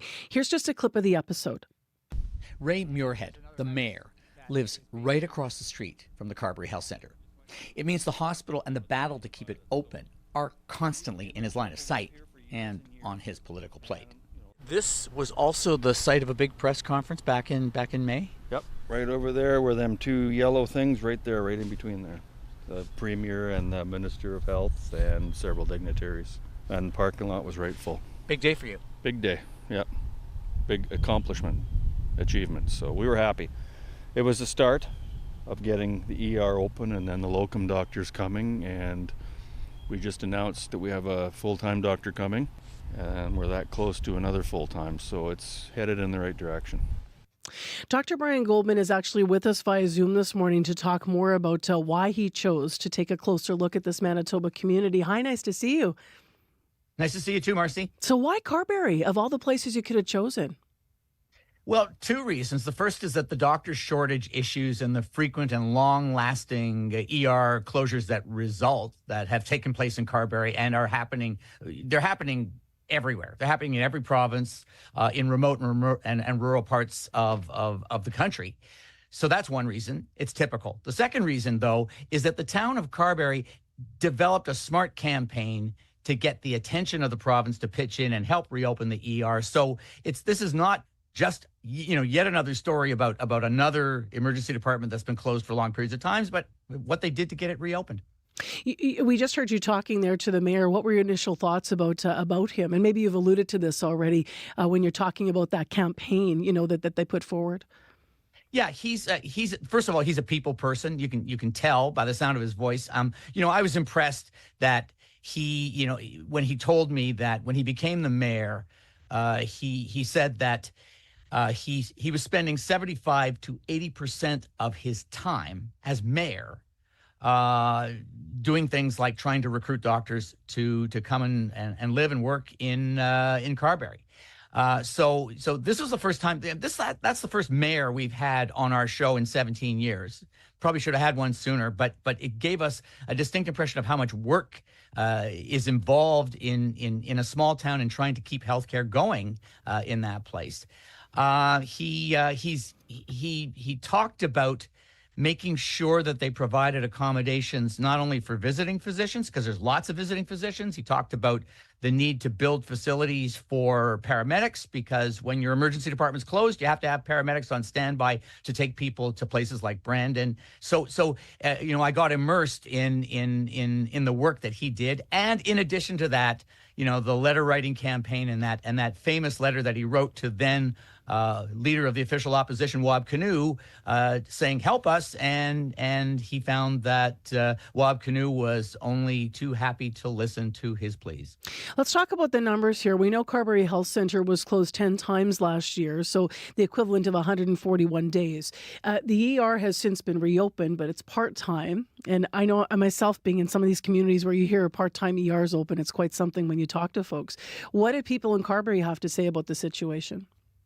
Well, when the emergency department is closed, it's harder to get emergency care when you need it. That's obvious. And I spoke with Grady Stevenson. He's the chief administrative officer. He's also the deputy fire chief of Carberry. And he told me, he gave me a personal anecdote that's probably something that would resonate with most of the people who live in town. In 2023, his father-in-law had a tumor removed from his abdomen at Health Sciences Center in Winnipeg. He returns to Carberry to convalesce and had not one but 2 life-threatening complications. On both occasions, the ER was closed. So instead of being able to touch down and get stabilization in the ER, He had to be rushed to Brandon, which is 35, 40 kilometers away, and then airlifted to Winnipeg. And on the second occasion, Grady drove him the full 200 kilometers all the way to Winnipeg. And you know, as a first responder, Grady Stevenson knows very well. He was involved in the rescue in the sad and tragic Carberry bus crash, and he actually took me to the site. He understands how the system is supposed to run optimally, and the things you have to do to jerry-rig and plan when you don't have a local emergency department that you've previously depended on. Why has it been such an issue to reinstate full health care in not just Carberry, but in rural communities? Yeah, and this is typical for rural communities throughout Manitoba and the rest of the country. The issues are typical ones that rural and remote towns face. Not enough medical school grads want to practice family medicine. Not enough want to practice in small towns.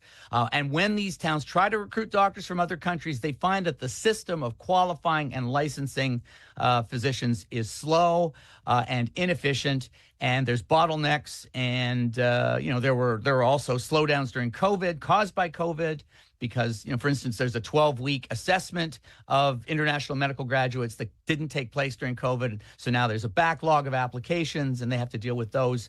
It's very typical, but in general, Marcy, the system is tilted towards protecting domestic graduates at the expense of international medical graduates, and there just aren't enough domestic graduates that want to work in small towns. Although hopefully that will change. For instance, Brandon University is hoping to have a medical school in the next few years. And if they do, then the chances are they're going to have more medical graduates who want to work in places like Carberry. You alluded to the letter writing campaign, that very direct outreach. But what else has Carberry done differently than other towns maybe haven't considered that got them some more attention for their system? Oh, I think the big thing that they've done, in addition to getting attention, their outreach of would-be physicians, I think, is second to none. They, trying to make people feel at home, making sure that they've got accommodations, making sure that they have permanent accommodations, like houses that they can live in, making sure that they've got the amenities that are suitable to their lifestyle. They've done some other things. For instance, I don't want to spoil all of the shows, of course, but Loretta Oliver, who is with the town's Health Action Committee, has been instrumental in raising funds for recruitment. They've raised a lot of funds, and she bakes the best cookies in West Van. Let me tell you. I waited for food to become involved, Brian. I knew it was going to happen. You knew it was going to happen. So without giving too much away, there's 2 episodes on Carberry. So what's the focus on the second episode? Well, Carberry has 2 new doctors, and that's great news, but healthcare is not just about physicians. So the second show is the story of 2 nurses, a retired nurse, Loretta Oliver, and what she remembers about the past and why she's trying to bring back healthcare as it used to be, and lately what nurse practitioners like Sherry Ray are doing to maintain services. And I will give you one spoiler. Sherry Ray at one point was the sole primary care provider in the entire town of Carberry. Wow. Thank you very much, Dr. Goldman. Really appreciate having you with us this morning. Pleasure talking to you. So you want to be leaning in Manitoba because this episode is all about Carberry, a town here in our province. Dr. Brian Goldman, host of White Coat Black Art on CBC Radio 1 and the podcast. Episode 1 goes tomorrow. You can check it out. Episode 2 airs next Saturday. And of course, at any point, you can check out the episodes on the podcast once they drop. On the topics that matter, your voice should be heard. I'm really concerned. And I'm not really happy about that. Radio Noon is where you can voice your take. I'm Janet Stewart. From 12:30 to 1 p.m., Radio Noon opens the phone lines on one important topic. It just brings everyone together. Radio Noon's call-in segment, 204-780-0893. We want to hear from you, weekdays on CBC. This is a proposed corridor for multiple pipeline projects. You're crossing our territory on 2 ends of your pipeline. Who gave you permission? Pipelines break of the pipelines would destroy water and everything in it. They got to come through us first. This is an immediate evacuation order for all Coastal GasLink employees. I feel like we are at work. It's just all been building up to this point. Yenta on the Passionate Eye. Watch free on CBC Gem. I'm Marcy Marcusa. You're listening to Information Radio here on your Friday morning. We're live downtown in Winnipeg with our team at the show. It is going to be cloudy today, 30% chance of showers for us in our forecast. Coming up in an hour from now, we will have Federal Immigration Minister Mark Miller with us in studio. He's going to join us for a feature interview. We'll ask him about the recent tension between Canada and India, the impact it can have on citizens who hope to immigrate to Canada. Also, we're going to be asking about some of the changes in terms of the cap on international students, and if they're going to be making changes to who can come to this country, and Manitoba should want to bring in more people than other provinces, for example, could we do that? Could we pick up some of the numbers that might not be accepted of people from other provinces and have them accepted to Manitoba? How much flexibility is there in upcoming rules that we're expecting could be announced in November? So lots to talk about with the Federal Immigration Minister, and that's in an hour from now in studio. Right now, though, it is time for morning sports at 7:25. Scott Regehr joins us once again. Hello to you. Happy Friday, Marcy. Happy Friday. The Jets back in action tonight, hosting the Sharks, and one player in particular is going to be in the spotlight. Yeah, after winning his second Vezina Trophy last season, Marcy, Connor Hellebuyck is being honored this evening. The first 5,000 entrants will get a Hellebuyck pennant. I had pennants on my walls of my bedroom growing up.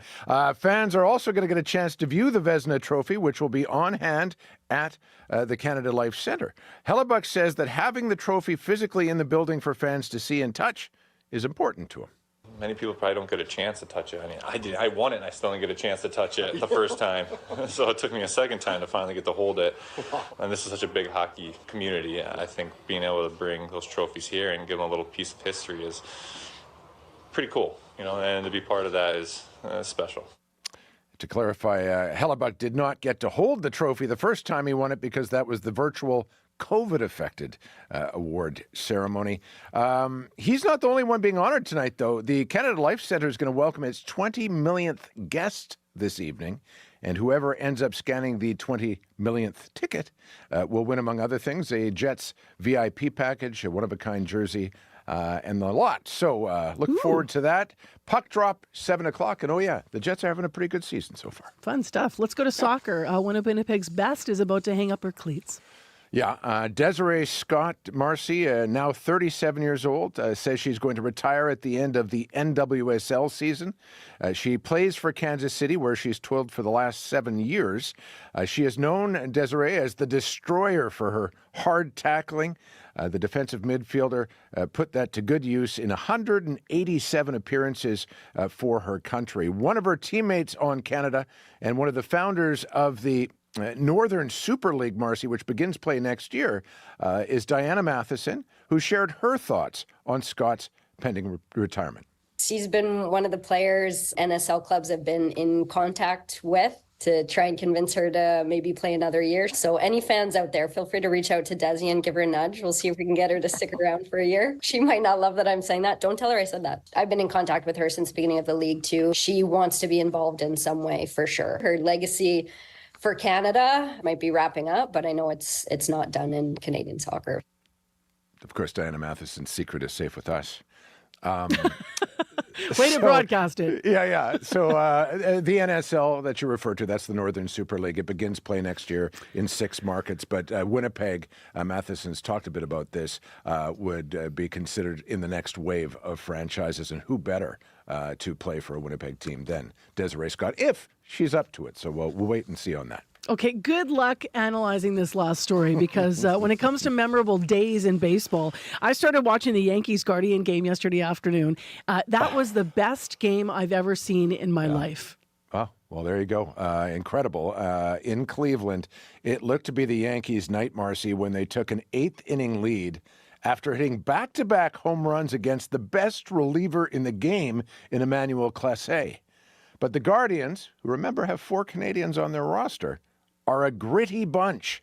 Facing a possible 3-0 deficit in the American League Championship Series, they were down to their final out last night when pinch hitter Jokenzie Noel, a.k.a. Big Christmas, came to the plate. Plateau, batazo! ¡Feliz Navidad! ¡Feliz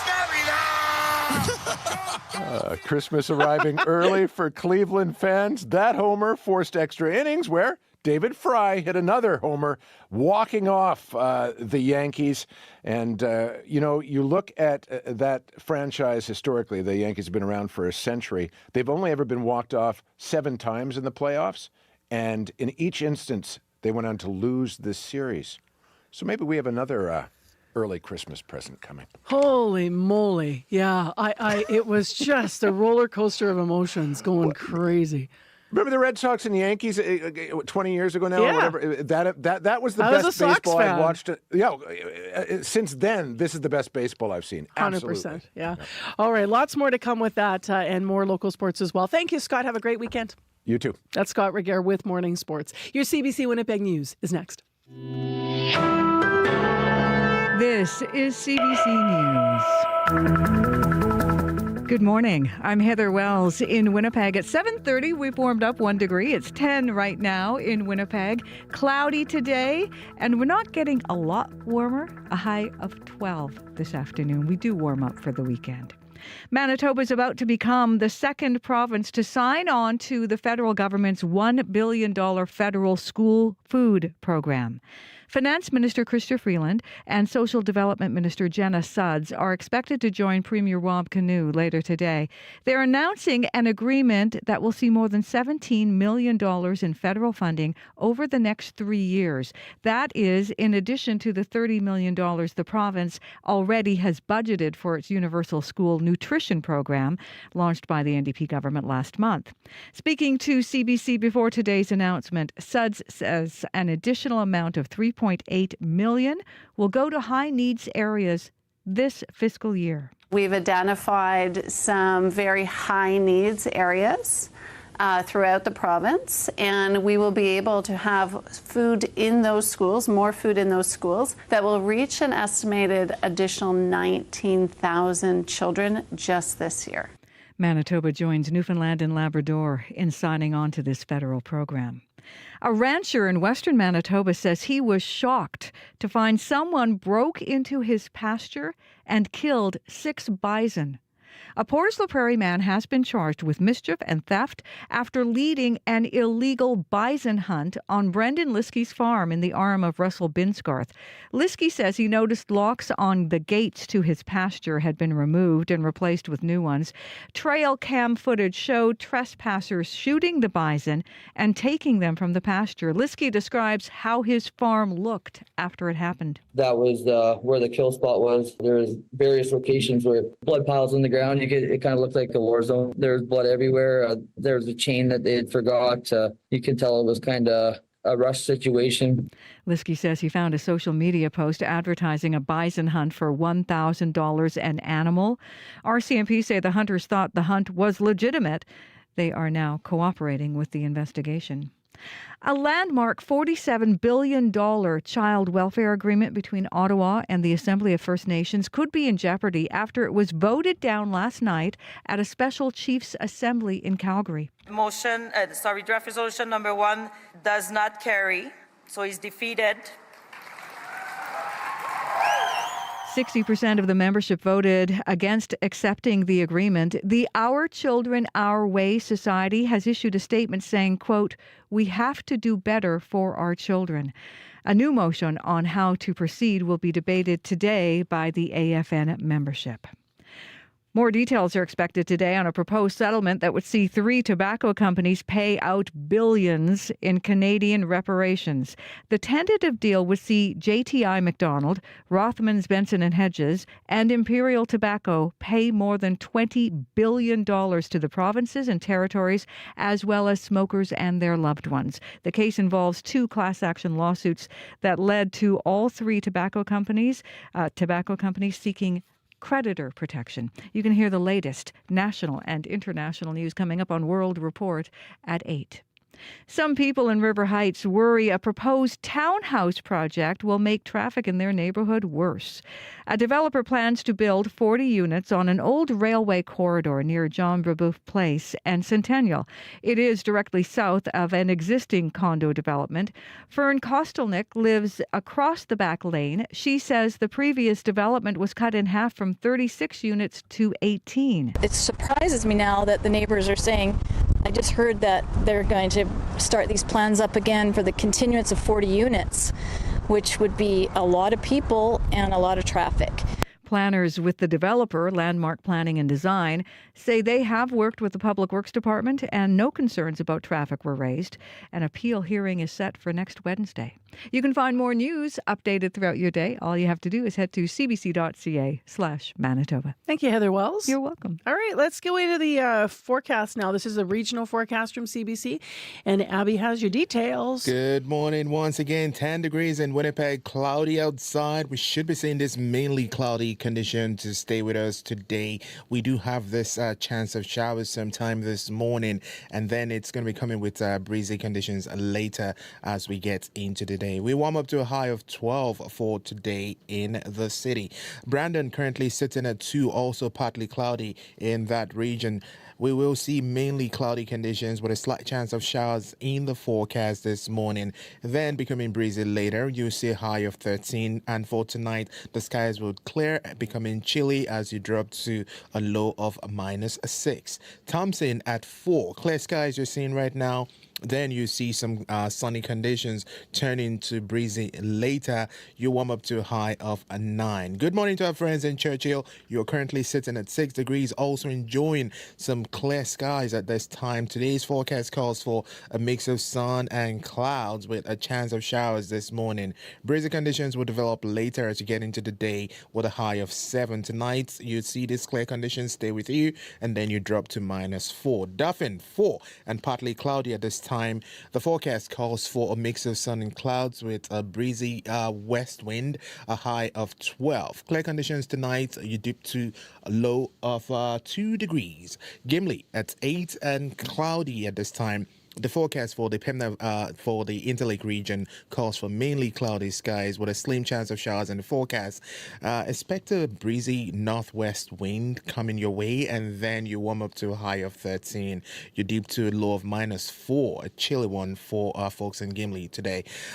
Currently in Steinbach, 8 degrees and cloudy. The forecast calls for mainly cloudy conditions to stay with you most of the day. A good chance of showers in the forecast this morning, becoming breezy from the northwest, a high of 13. And then tonight, some clearing will happen and you drop to a low of -4. Morris is currently sitting at 9 degrees and cloudy. The forecast for the Pembina Valley region calls for mainly cloudy skies. There is a good chance of showers in the forecast this morning with a light breezy northwest wind coming your way. Expect the temperatures to warm up to 13 degrees as you get into the day. And then tonight, this cloud cover will stay with you, but then it's going to be clear enough as you get close to the midnight period. You dip down to a low of -4, though it looks bright and sunny tomorrow, leading to a high of 16. Across the province, we're just seeing mainly cloudy skies with a chance of showers in the south, and then sunny conditions in the northern part of the province, and it will be breezy throughout. That's what's it's constant across board. But right now, Winnipeg at 10 degrees, and we're warming up to 12. All right, thanks, Abby. Thank you. Corey Funk, the morning commute has had a couple things going on. Yeah, right now, Abinogi-Mikina and River, there's actually collision right at the intersection right now. So the westbound middle lane and northbound median lanes are blocked.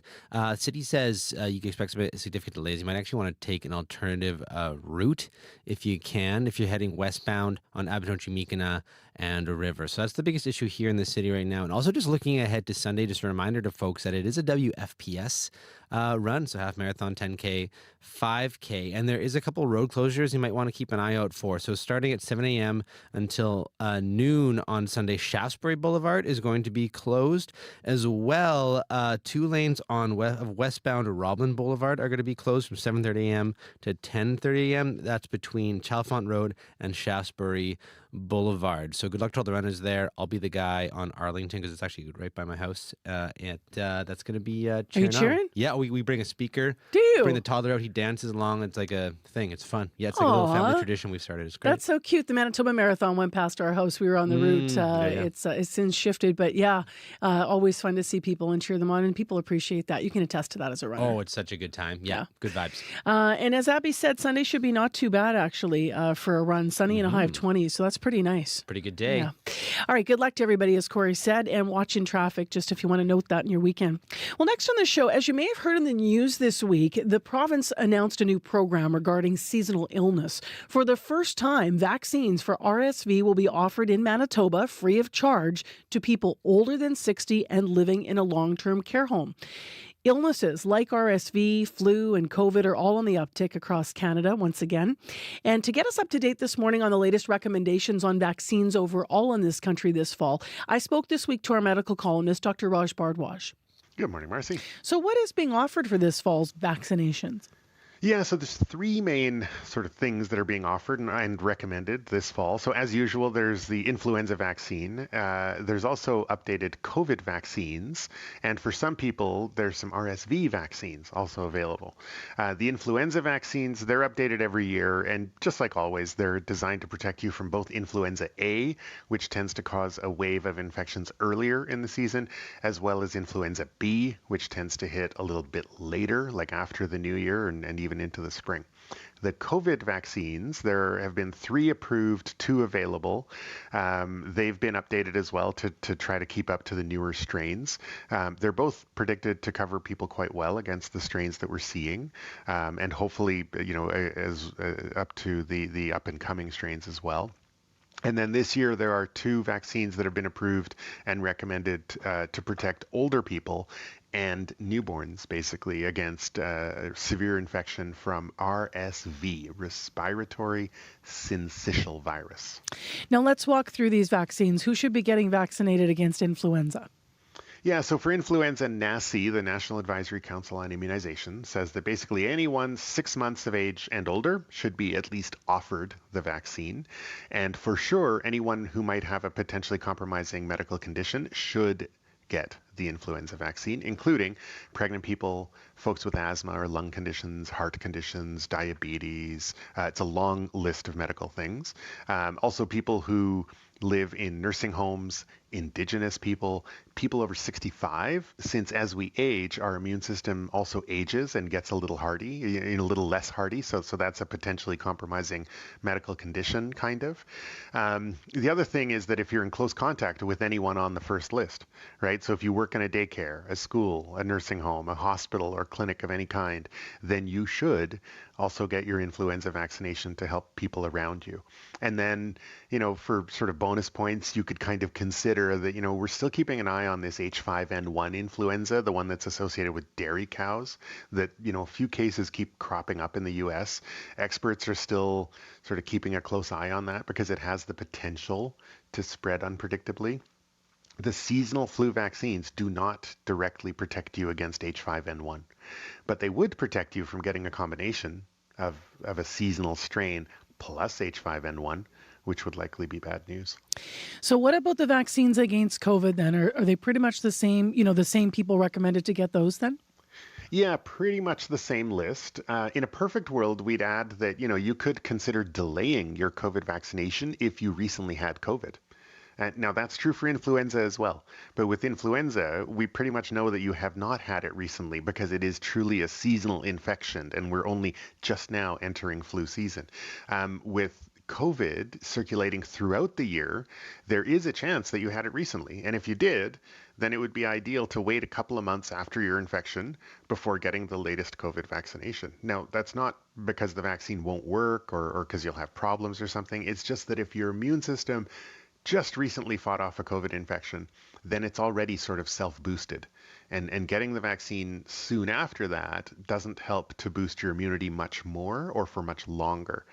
Now, the problem is that it's hard to get rapid tests right now. So it's hard to know, was that last runny nose, sore throat, a couple days of fever, whatever, was that COVID or was that some other virus, right? So it's hard to get the timing of the vaccination perfect. But remember, perfect is the enemy of good. And it's good to get your COVID vaccination, never mind about trying to time it perfectly. So because preventing COVID isn't just about keeping people out of hospital, although that is the main measure that we still use for effectiveness of the vaccine, it's also trying to prevent potential long-term complications of COVID infection. Long COVID, blood clots, heart problems, lung problems, brain problems, pregnancy complications, things like that. That's what we're really going for here. So what about the RSV vaccine, which is the newer one? What should people understand about it? Yeah, so RSV is a virus that can cause both upper and lower respiratory infections in everyone. So an upper respiratory infection is something that basically hits, your nose, your throat, your ears, things like that. So basically a cold, right? But doesn't impact your lungs. A lower respiratory infection gets into your lungs and impacts your breathing. RSV is more serious in young infants and in older adults. So for the infants, by the time they're 2 years old, most kids will have been exposed to RSV. And unfortunately, some of them will have ended up in hospital with breathing difficulties and low oxygen levels and things like that. On the flip side, in older adults, RSV is a common cause of hospitalization from pneumonia and then dehydration and weakness, and people fall and end up with broken hips and things like that. So RSV vaccines are recommended by NACI for those two groups. NACI says that RSV vaccination should be considered for any infant entering or born during their first RSV season, and for infants at ongoing risk during their second RSV season. So after 2 years old, we're sort of like, kids will probably do okay even if they catch RSV. They say that, also it's definitely worth talking to your doctor or public health nurse if you're pregnant, especially if you're due in the fall and winter, because the vaccine is safe and effective during pregnancy and can protect your newborn in their first RSV season, right? So if you've got kids under 2 or if you're pregnant, talk to your doctor, talk to public health. For the older group, NACI says that, look, if you're 75 and older, think about your RSV vaccine. And if you're 60 and older but living in a nursing home or other care facility, same thing. Think about or should get the RSV vaccination. So sort of those two ends of the spectrum there. All right, Dr. Bardwaj, thank you. My pleasure. With a special edition of our medical column, that's Dr. Raj Bardwaj. And if you want to read more about the new program that was just announced this week in Manitoba around who will be covered for free for RSV vaccines, please go to our website, cbc.ca/Manitoba. 788-3093 if you need us in traffic this morning. And it's 10 degrees right now in Winnipeg. Winds are calm. Our high today is going to be 12. There is an issue, Abinogi, Mi'kmaq, and River, so you might have some issue around there. If you have an update for us, so please call the commuter line. Well, in a couple of minutes, we're going to be talking about how to get your property ready for the inevitable colder weather that's going to be coming our way. But first, let's talk about Living the Dream. That's the name of a tune from former Canadian Idol finalist Tyler Mullendore. He's getting ready to share a brand new EP, and this is the latest single.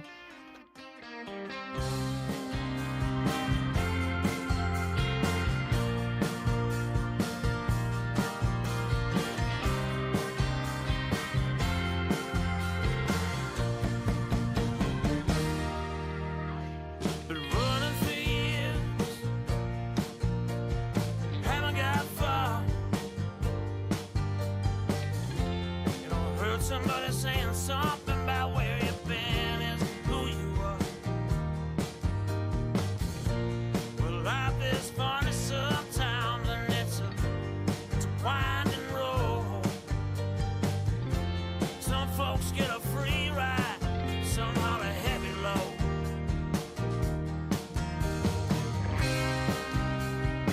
Some call it wild stuff.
From Cape Breton, that's Tyler Mullendore singing about living the dream. What a gravelly voice he's got. Take a look out for his new EP. It's called Time Heals Everything. Well, speaking of time, we're getting into the season now. Looks like it's going to be a gorgeous weekend in Manitoba with highs of 20 degrees on Sunday. However, whether you're a homeowner or a renter, you might want to use this weekend to get busy before the weather makes its inevitable turn to the winter, and might make that transition a bit easier with our next three guests, because they're going to give us some advice about prepping your property for the cold. So Kendra Hurley's up first to talk about ways we can make our homes a bit more cozy when that cold weather moves in. Hi there, Kendra. Good morning. So I know you're project coordinator for Jote Homes, which is a renovation company. What are some ways that you would say that Manitobans should be thinking about getting their homes ready for winter without having to break the bank? Yeah. So basically, what you're looking for is you want to be closing up all the gaps in your home. So typically, in especially older homes, that's around windows, maybe under baseboards, around electrical outlets.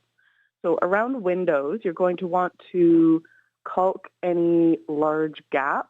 And then you can also apply a window film, especially if you have older windows that are maybe single or double pane. And then that'll help seal out that cold. And then around baseboards, if you walk along, especially if it's cool outside and you can really feel a draft, you can also add some caulking around your baseboards, around the interior walls. One trick to finding drafts is to light a stick of incense or something similar, and then you can actually watch the air movement that way. And then I also mentioned electrical outlets. You can get face plates for them that have foam on the inside. If you're noticing drafts around there, that'll help quite a lot. If you have pardon me, for your furnace, you're going to want to make sure that you check on the filter, because as filters get clogged, they're not moving air as well, and then you'll find that your heating efficiency goes down, which doesn't help with the heating the home, and it also means that heating your home is more expensive. So checking your filter is a great way to do that. If someone has a little bit more money, what do you recommend for folks who are wanting to invest in making their home more efficient, and what the first thing they should think about is? Yeah. So the big thing is insulation. So there are quite a few programs with Efficiency Manitoba, Manitoba Hydro, and the Canada Greener Homes Loan to help with that. The Efficiency Manitoba actually has a lot of really great information that can help Manitobans know where to start. There's a really great free short report that you can do online through their website, Efficiency Manitoba, and you put in some details such as the size of your home, how many people are living there, the age, those kinds of things. And then you get a free report that's really gives you a really good starting point. But the big thing is definitely insulation. All good reminders, Kendra. Thank you. Have a warm weekend. Thank you. You as well. Kendra Hurley, a project coordinator with Jote Homes. Now, let's look outside your home. Byron Rock is with us from B Rock Landscaping. Hello, how are you? Yeah, good morning. So if someone's, not really experienced with the upkeep of a yard, first of all, what should we be looking at outside in the yard before the cold weather hits to make sure that we're, buttoned up? Yeah, the first two things that I generally look at are the drainage. Where is the water going to flow? Because as we get into the fall, like you get some fall rains, and then you're going to get some spring rains, but also the snow melts. So we get that freeze thaw in the spring every year, and you want to make sure that any of the paths leading away from your downspouts and the drainage canals along the sides of the house are going to not be impeded by any of that flow, so that you don't have a little lake or puddling in the spring where you're panicking to try to get the water away from the foundation, or worrying that it's melting and backing up to the house. So those are the things we look at on a practical side. And then on the plant side, like a lot of clients will like either manicured gardens around the house or they want to keep some stuff natural. So there's things you can do with your plants, like cut them back. If they're the right type of perennial, you can cut them right down in the fall and then give them a better start in the spring to regenerate. And So watering the trees in, that's still, right now, that's still a good time to be doing that because we've had pretty warm weather? Yeah, you'd want to water your trees as well. Like they need a little bit more water going into the winter season, and when they wake up, they also have that source of water. So spruce trees are a good one. It sounds counterintuitive to some people, but I would say, yeah, you want to water them as much as you can, especially the new ones. Mainly like the older established trees, they're already like started. They have their roots farther out. And are you a fan of raking or leaving the leaves? Again, it depends on the preference of the client and how the landscaping is designed. So when I design a landscape, I always ask how much maintenance do you want to do, because manicured areas need more maintenance. So, and people usually want to keep those looking a little more tidy, but I usually also will design lots of naturalized areas in gardens where you can leave like leaves and things like that in those like mulch gardens, and it's fine. You can leave it on the lawn too if you want. You just have to do the cleanup in the spring, obviously. So that does help, some of the other wildlife and pollinators over the winter. Thanks, Byron. We're just rolling through some quick tips this morning. Appreciate you having you being on CBC with us. No problem. Byron Rock from B Rock Landscaping. So finally, for our last 2 minutes here, Taz Stewart's with us, entomologist and pest expert. Good morning. Good morning. How is the day treating you in the nice little moisture outside? Pretty good, but I live in an old Winnipeg house like a lot of people, and mice are a thing. What's the season looking like so far for that? Hey, you're in an old house. Chances are you're probably going to have some rodents trying to get into it. So exclusion is your friend in this case. Finding any cracks, crevices, holes in your foundation, anything. Lots of people don't even realize that mice, great climbers. They'll climb up stucco, and in an old house, they could probably find a way in.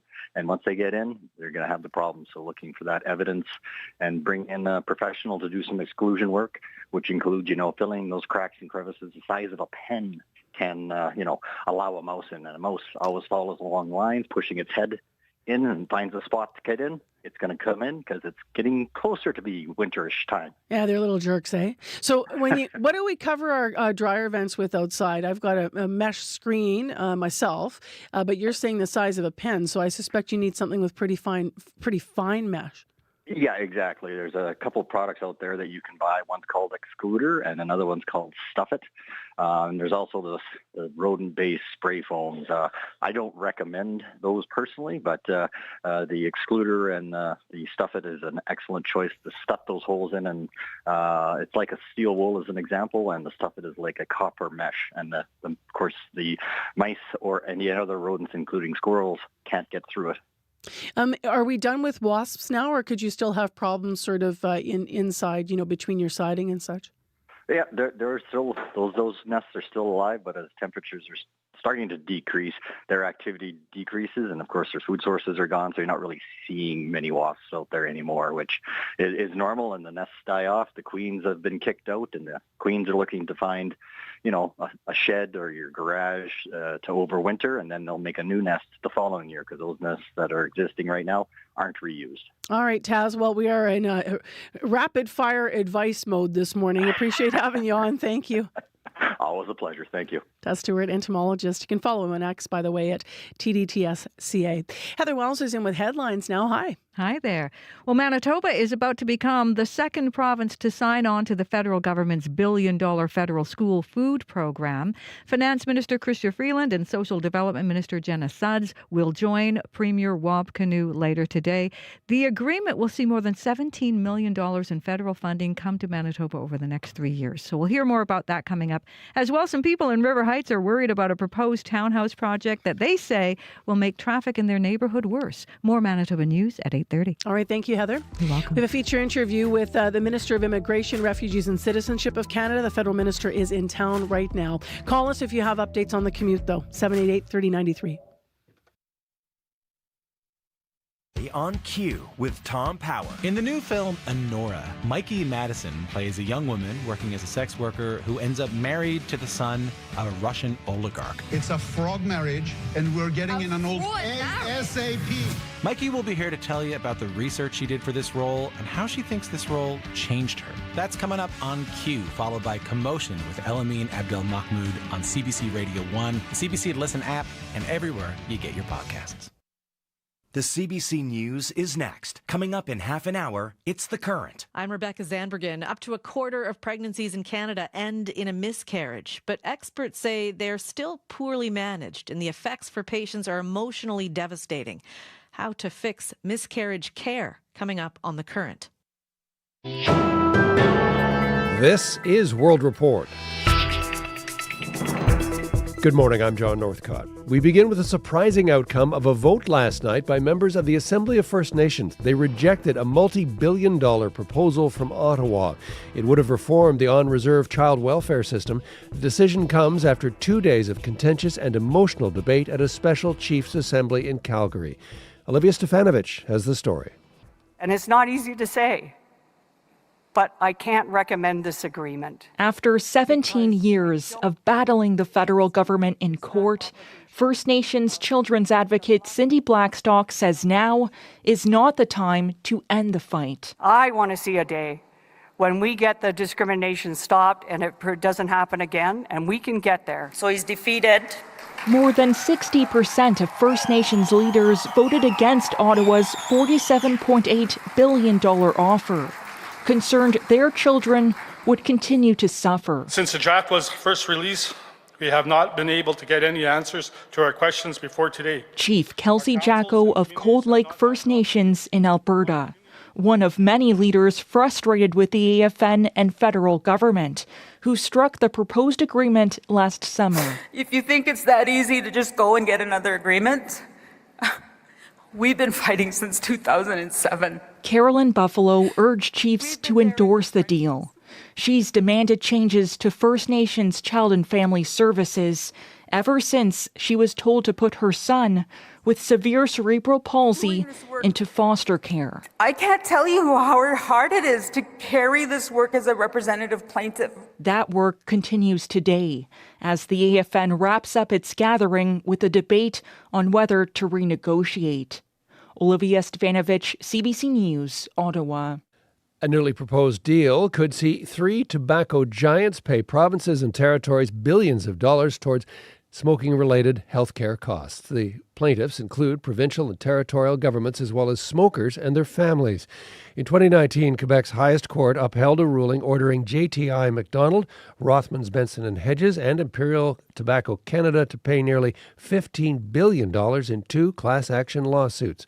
The new proposal was developed through mediation after a prolonged 5-year process. A senior official with Hamas says Israeli hostages in Gaza will not be returned until there is a ceasefire and Israel withdraws from Gaza. Those comments came a day after Hamas leader Yahya Sinwar was killed by the Israel Defense Forces. The militant group confirmed his death today, saying he died in combat. The White House, meanwhile, says U.S. President Joe Biden believes there is a, quote, unique opportunity for a ceasefire following Sinwar's death. With the U.S. election just over 2 weeks away, both Kamala Harris and Donald Trump are campaigning hard in Michigan. The critical swing state is home to one of the largest Muslim and Arab communities in the U.S. As Chris Reyes explains, the war in the Middle East has created a hurdle for Harris and the Democrats. The Middle East is the main issue on my mind. Who's going to get me a ceasefire? Who's going to stop the bombing of my people? Restaurant owner Sam Hammoud is like many voters in Dearborn, Michigan, the first Arab-American majority city in the U.S. Hammoud's father is in Beirut. He survived a recent Israeli strike, but his home was flattened. My father had a condo on the 6th floor, which is now on the floor 0, as we call it. The community's anger over the Biden administration's handling of the war could swing this critical state. And many are turning away from the very party they overwhelmingly supported in 2020, the Democrats. Samra Lukman, a local activist, understands the power of her vote. I want the Democrats to lose by any means necessary, and that means voting for Trump. When Joe Biden was still on the ticket, some 100,000 voted uncommitted against him in the Michigan primaries over his stance in the Middle East. That blame has now shifted to Kamala Harris. I'm with Bannon Harris, and we endorse Jill Stein. Local activist Farah Khan is part of a movement actively campaigning against her. Holding these people accountable, Harris and Biden administration accountable, punishing these people. If that, the consequences is Trump presidency, so be it. It's an anger that could shake this election, with Michigan a key state to winning the White House. Chris Reyes, CBC News, Dearborn, Michigan.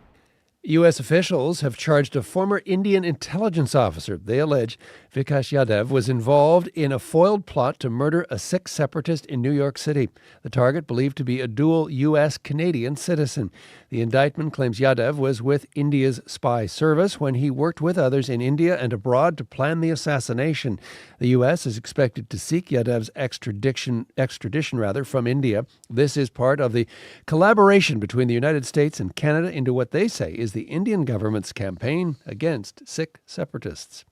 CBC News has learned Manitoba will be the second province to sign on to the $1 billion National School Food Program. We expect an announcement later this morning. The agreement will see more than $17 million in additional federal funding to the province's Universal School Nutrition Program. For more on this, CBC's Janice McGregor joins us from Ottawa. Janice, was this a tough sell? John, it was pretty straightforward to get Premier Wab Kinu's NDP government on board because they're already doing this. The last provincial budget included $30 million to provide a meal or snack in schools across Manitoba. So this additional $17 million from the federal government means there are now additional resources to ramp up, expand in more places, including certain schools that had already been identified as priorities based on socioeconomic need. I spoke to Social Development Minister Jenna Sudds yesterday about what she hopes this first $3.8 million will be able to do in this current school year. So that's 19,000 kids that didn't have access to food, yesterday, that now, those parents will not have to have that worry, and those kids can focus on being kids. Most of this funding is going to be spent on supplying food, but school districts can also use it to buy equipment. They may also need to hire more staff. And there are strings attached here. The money isn't allowed to replace provincial funding. So Manitoba can't turn around and then use its provincial money for other things. Janice, given that there isn't much time left for the federal Liberals to make agreements like this, can this still become a national food program? Well, that ticking you hear in the distance might be time running out before a confidence vote pulls the plug on this Liberal government. And Pierre Poilievre's federal Conservatives less enthusiastic about this program. Suds spoke to me yesterday about the urgency of what she's trying to deliver here. We hear in the House of Commons Pierre Poilievre refer to this as bureaucracy. And I have to tell you how incredibly frustrating it is to hear someone speak about providing food to kids as bureaucracy. Look, she acknowledged that it's harder to ink deals with some provinces, but she also said even some progressive Conservatives like Ontario's Premier Doug Ford have been enthusiastic. For progressives who want to establish school food programs as part of Canada's national social safety net, the race is on now to sign as many agreements as possible, create facts on the ground, really, that might make it harder for a future government to dismantle. Janice McGregor in Ottawa. Thanks, Janice. You're welcome. And finally, King Charles and Queen Camilla begin a tour of Australia today. It's the King's first trip there since ascending the throne. But apart from the indifference to some towards the monarchy, the royal visit also overshadowed by concerns for Charles's health. Peter Hadfield reports. This is a much shorter visit than planned because King Charles has been told to take it easy after his treatment for cancer. According to British newspaper reports, he's travelling with 2 doctors and a supply of his own blood. Queen Camilla is reported to be concerned about such a strenuous trip, 5 days in Australia and then on to the Commonwealth Heads of Government meeting in Samoa. A group of girls from Canley Heights Elementary School were excited to be told that they'll be performing a dance for the royal couple next week. They're important people, and I'm just so excited. I just want to know how he's doing and if he's well. The royal visit has also rekindled the issue of whether Australia should still retain the monarchy. Adam Spencer, Vice Chairman of the Australian Republican Movement, says the late Queen Elizabeth was hugely popular in Australia, but the question of Australia becoming a republic, it's a much more ripe time now for the discussion than it was in the last few years of the Queen's reign. I do think Australians will be more comfortable making that decision under King Charles or King William than under Queen Elizabeth. During this trip, the King's duties include laying a wreath at a war memorial in Canberra, attending an Aussie barbecue, and reviewing the fleet in Sydney Harbour. Peter Hadfield for CBC News, Sydney.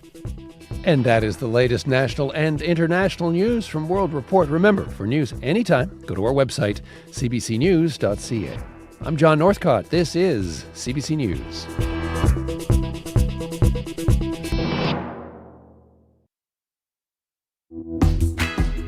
Good morning, Manitoba. I'm Marcy Marcusa on CBC's Information Radio. Thanks for joining us this morning, Friday, and we've got a great weekend ahead. Thanks for joining us. You're on 89.3 FM, 990 AM on the app and on YouTube this morning. And Abby's in with our wonderful forecast in just a moment. In addition, we have a feature interview actually this half hour with the Federal Immigration Minister, Mark Miller, who was in town, is in town right now. He was at a citizenship ceremony yesterday. But we're going to ask him about a number of different issues, including some of the recent tensions between Canada and India and the impact it could have on citizens who hope to immigrate here, as well as some of the concerns around the international students and the number of hours that they can work. Not to mention funding for universities and how that's impacted by the changes to the number of international students being accepted in Canada. So lots on the plate for a feature interview with the Federal Minister of Immigration, who's in studio. First, though, let's go to, speaking of federal news, something else that just was developing this morning. Heather Wells is in our news department with that story. Hi, Heather. Hi there. Yes, we've been hearing about it here on Information Radio, also on World Report. Manitoba is about to become the second province to sign on to the federal government's billion-dollar federal school food program. The agreement will see Manitoba receive more than $17 million in federal funding over the next 3 years, and that announcement is expected later this morning as the federal finance minister and social development minister join Premier Wab Kinew. So we'll be hearing more details coming up as well. A rancher in western Manitoba says he was shocked to find someone broke into his pasture and killed 6 bison. A Portage la Prairie man has been charged with mischief and theft after leading an illegal bison hunt on Brendan Liskey's farm in the Arm of Russell and Binsgarth. We'll hear what happened there coming up in our next local news at 8:30. All right. Thanks very much, Heather. You're welcome. That's quite a story, hey? That one. All right, let's get into what's happening in the weather forecast. Abby Adiemi, today's okay. Tomorrow's amazing. Yeah, okay day today. For today, we're going to see temperatures warm up from 7 down up north to 13 down south. That's Steinbach, Brandon, Morris will definitely warm up to 13 degrees. Winnipeg currently 10. Today, we'll see mainly cloudy conditions. There's a slight chance of showers in the forecast this morning. Some areas already seen that, then becoming breezy. We'll see this wind shift to the northwest later, and we warm up to a high of 12. Currently clear up north and down south. We're seeing these cloudy conditions. Dauphin and Brandon hovering close to 3 degrees right now. And then for Gimli, Steinbach, Morris, we're seeing temperatures at 8 degrees.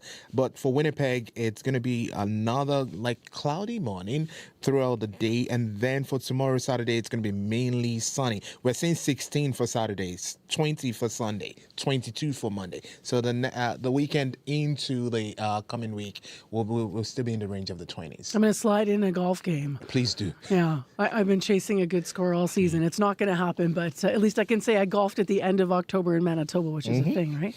All right, let's get to what's happening in the traffic situation. You've been busy this morning. Yes, one major issue out there to keep an eye out for is westbound Abinogi-Mikina and River. There's a collision right there in that intersection. So the westbound middle lane and the northbound median lane, so that's on River, are blocked right now. So you could expect significant delays, particularly westbound traffic on Abinogi-Mikina. Also, just looking ahead for folks, lovely day. It's going to be on Sunday for the WFPS run. Tons of runners run that every year, but there are a couple road closures. So 7 a.m. to noon, Shaftesbury Boulevard is going to be closed entirely, as well as 2 lanes of Robin Boulevard westbound are going to be closed from 7:30 a.m. to 10:30 a.m. between Chelford and Shaftesbury Boulevard. So look out for that, and good luck to all the runners. If you see anything going on there, give me a call on CBC Commuter Line, whether you're walking, biking, driving. Love to hear from you. 204-788-3093.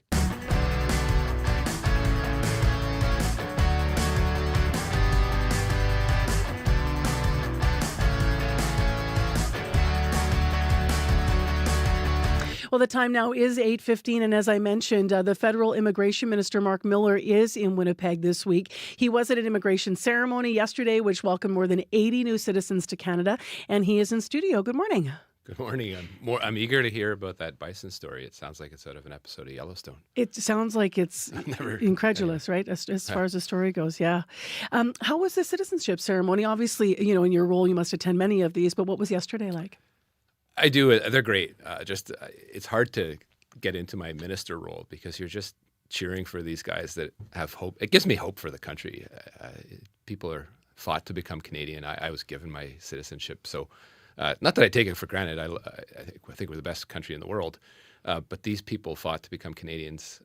This is a day they'll remember for the rest of their lives, and they're there waving the flag, taking the oath to Canada, and there to make this country better than it is already. So it's really cool to see. I don't get yelled at by them, and it's probably the last point in time where they actually have to listen to me, but that's why we're a democracy. They don't have to listen to politicians after you become a Canadian citizen, and it's just cool to be part of it, and I get to administer the oath, which is almost surreal.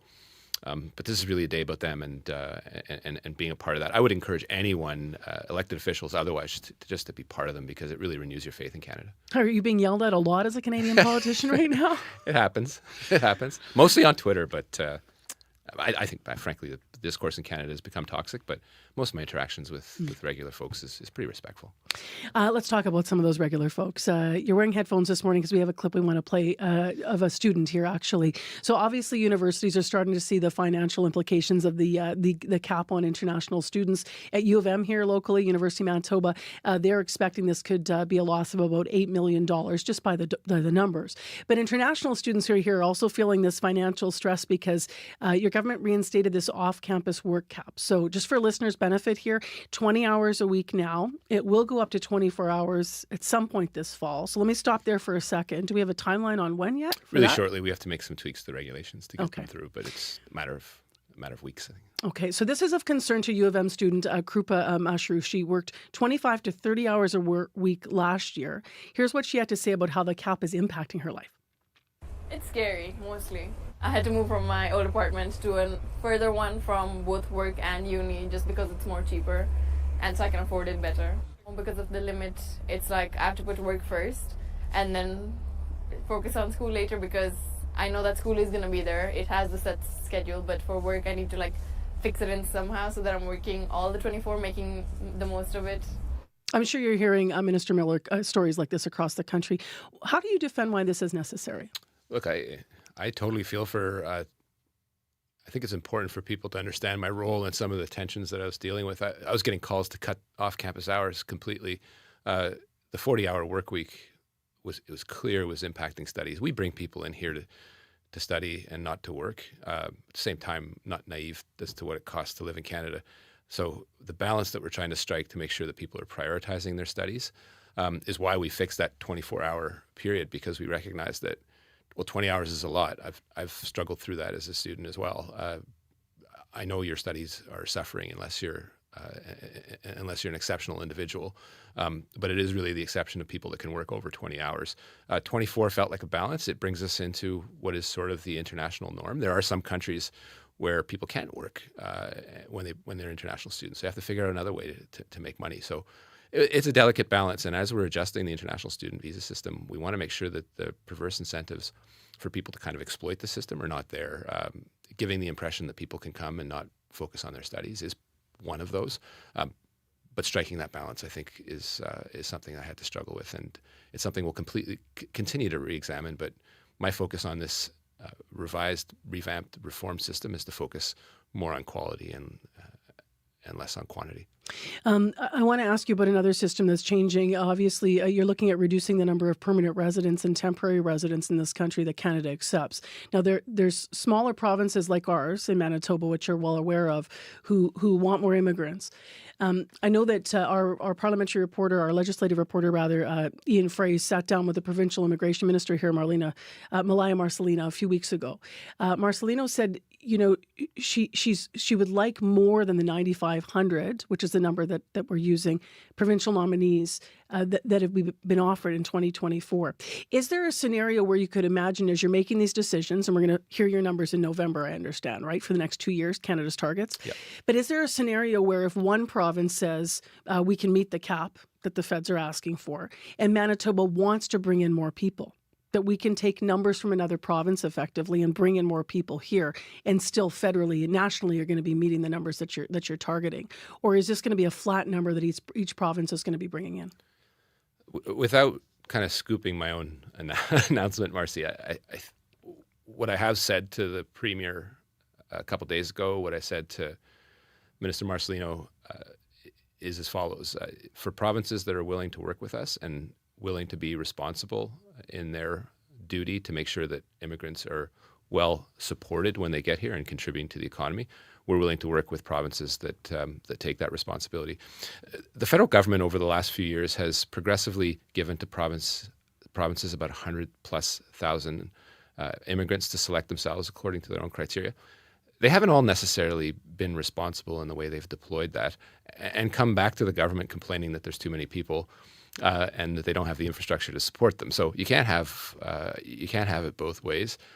Part of making sure that we have a controlled immigration system is making sure the federal government is keeping an eye on those institutions, including provinces, including universities and colleges, that have that exceptional privilege of being able to take people in from abroad, but making sure they're actually following through with that and making sure that they're being responsible in supporting these people as they integrate into a new country. So what I said to the Premier's work with us, there is certainly some reflections going on about the acceptable levels of temporary residence in this country, the acceptable numbers of permanent residents. I hear Canadians when they say we need to make sure that we have volumes that are acceptable.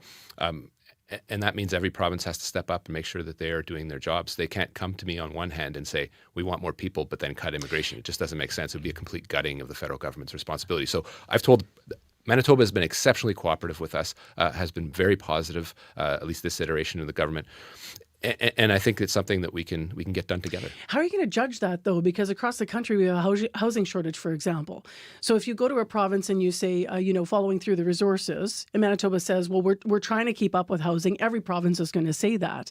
You can't really judge Manitoba or individual provinces for not following through with some of the resources because there's crises that are affecting all of the nation. So how do you judge whether or not a province is positioned, in your view, when you look at the federal numbers, to be able to handle and to be, as you put, upholding their end of sort of the commitment to this? Well, I think data sets you free in this discussion. The public rhetoric and their past practices and how they've been talking about immigrants and publicly is a good indicator, but data is even a better indicator. So if you look at the job market, look at what postgraduate work permits match the needs in their provinces, that's not data that the federal government has complete authority over. We have our sense of where the jobs are needed, but we need to be able to have a better integrated system with provinces so they can tell us which job markets require that type of immigrant and how they can properly absorb them and support them along the way. We've been able to have pretty good proof points with the province of Manitoba in their responsibility in making sure that their provincial nominee program is adapted to the people that are already here. And Manitoba said quite clearly they want to grow the country, so we'll work with them. It's not a one-way discussion, and so that'll be an evolving discussion. There are discussions in and around infrastructure, the support for the healthcare services, support for education. We need also the sense of what commitments that provinces will make to make sure that we can absorb the number of immigrants that they're asking for. So it's simply about discussion about responsibility and the data to support a lot of the sort of allegations they make to us when they come and ask for more people. I know you're not going to trump your announcement. I know it's in November, but it's going to set out the next 2 years. So you will reduce the number of people that are admitted to this country each year. Can you give us a sense of how big that reduction will be? I can't at this moment. They're really ongoing discussions. I would say the reflection is not complete yet. We've had a robust discussion at Cabinet with caucus, but that it's not entirely finalized. Fair enough. 8:24, we're live with Mark Miller, who's giving us a feature interview in time while he's in Manitoba. He's Minister, of course, of Immigration, Refugees, and Citizenship in this country. I want to look at a situation that's been very much in the news this week, the relationship between Canada and India, which continues to deteriorate over accusations of foreign interference, government-approved violence on Canadian soil, allegations of such. In September, you said visa applications from India could face more scrutiny, was your language, in the future.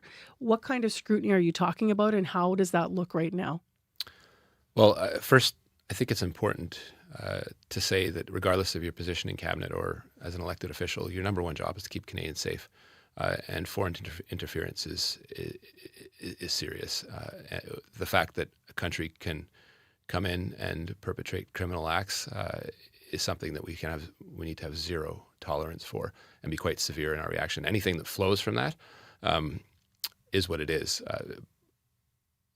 I can't say that this is not going to get worse before it's going to get better when it comes to what India may do. I have no particular sense of how they may react. We know what they did a few months ago, expelling diplomats, including members of my team. That affected visa processing times. You can only adjust so much. But what I have said to my colleague members of parliament is that this could very well get worse in terms of visa processing before it gets better. What does that mean, get worse in terms of visa processing? Well, whatever decisions that India, in its sovereign right, decides to take with respect to members exiting their country and desiring to go to Canada, it is up to them, but that could have an impact. And whatever countermeasures that they may take with respect to people seeking to go to India, there's only so much you can adjust for that. And again, we are at a very, very tense situation with India. And again, foremost is the concern for the safety of people that are in Canada.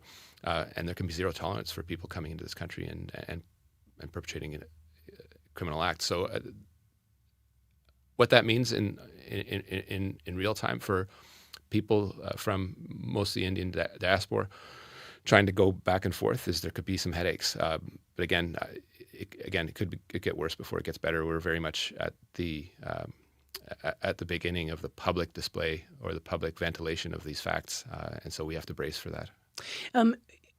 Indian citizens who are already here as permanent residents or on those student or work visas right now, how concerned should they be about their immigration status going forward? If they're already here, my number one job is to make sure they're safe. When it comes to their immigration status, I would say it's par for the course. There is a rigorous process to screen people, to assess whether they are eligible to become permanent residents and then Canadian citizens. That continues. But again, in these situations, my concern is really for the safeties of the diaspora that feel threatened by the actions of a foreign power. You've announced to another population of people, you've announced that Palestinians who fled Gaza will receive transitional financial assistance once they arrive here. I know you've already approved, 4,000 applications have been approved, but only 334 have arrived. Why so few? Or is that maybe when you look at the trajectory of when the applications came into 334, maybe that's not few, maybe that's on pace of what you would expect. And what is that exact assistance going to look like?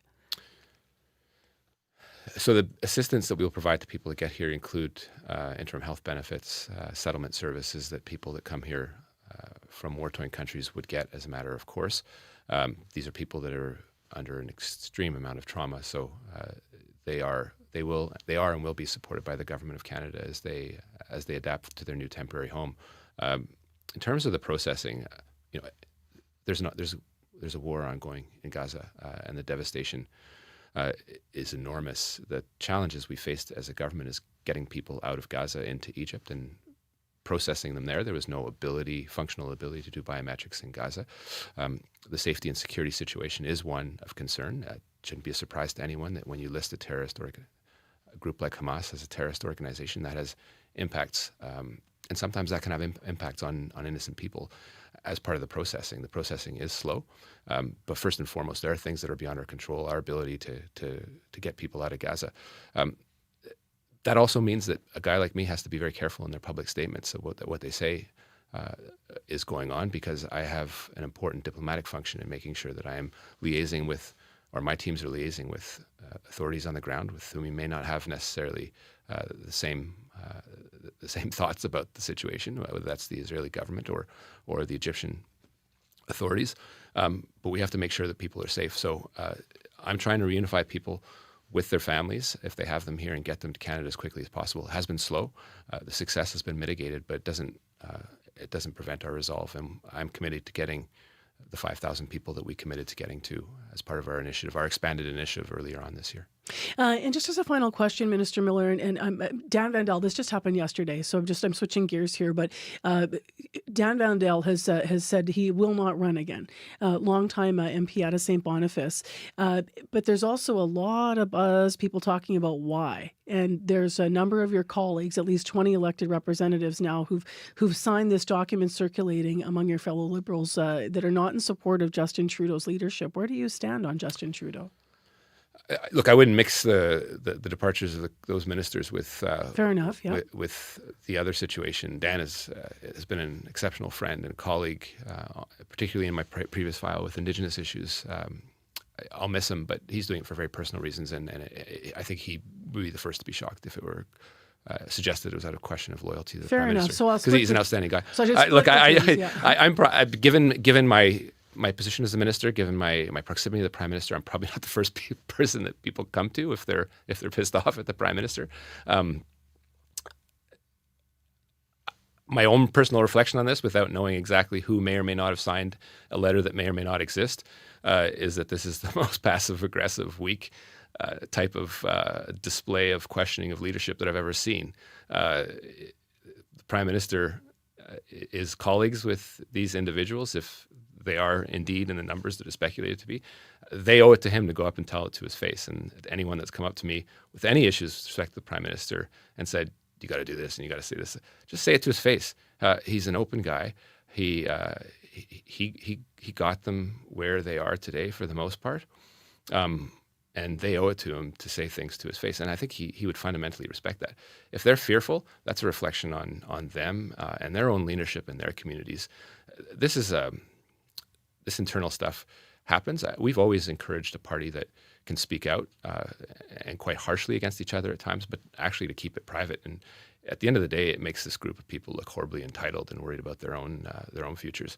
Say it to your face. Let's clear it up and let's focus on the bigger threat, which is what we're currently doing, which is sleepwalking into a Pierre Poilievre win who is only focused on himself and doesn't really care about this country. I know, say what you want about Justin Trudeau.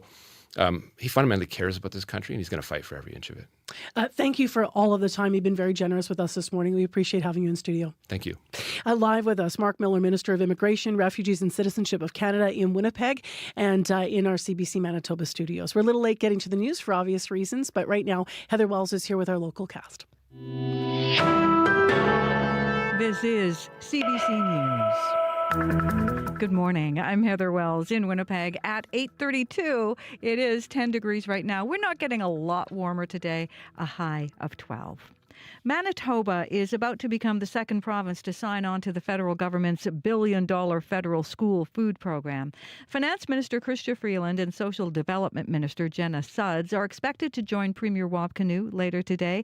They'll announce an agreement that will see more than $17 million in federal funding come to Manitoba over the next 3 years. That is in addition to the $30 million the province has already budgeted for its universal school nutrition program.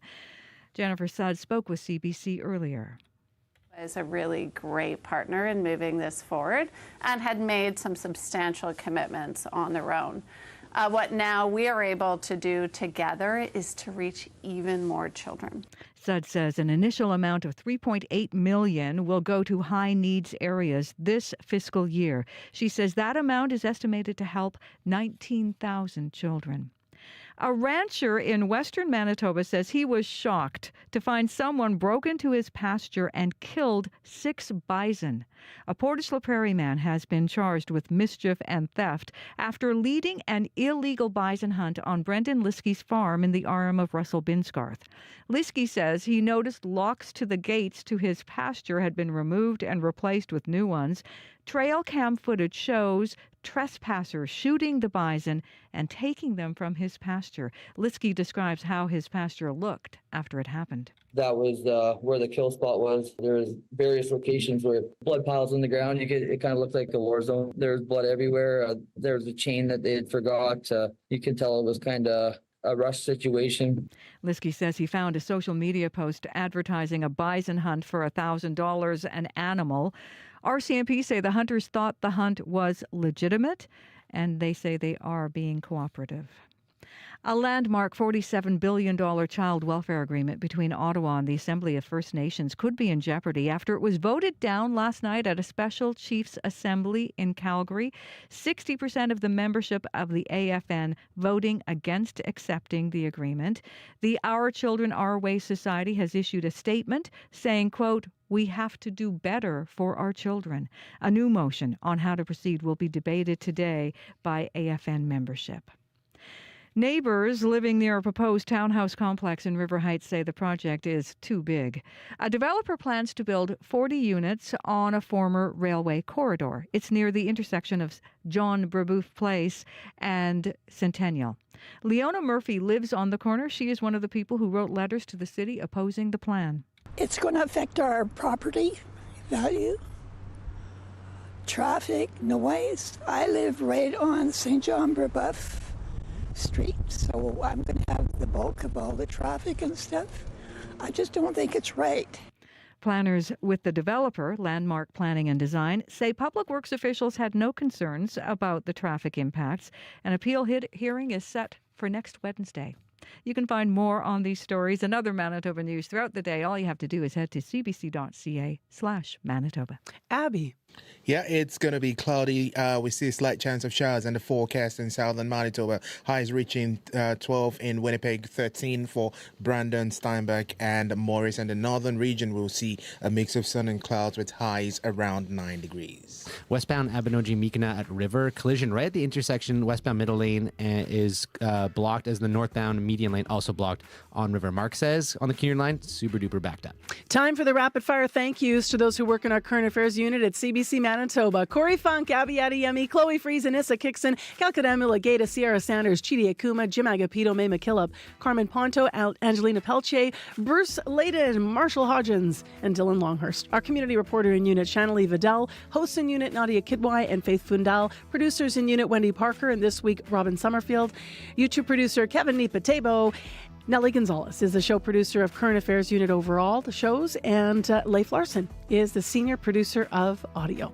Thank you, everyone, for all of your hard work this week. Appreciate you. Thank you so much. And huge thanks to you for listening to us here on Information Radio or for watching us on YouTube. We appreciate having you along always. My name is Marcy Marcusa. The Current's coming up next. And take care. Be well, Manitoba. Have an awesome weekend. See ya.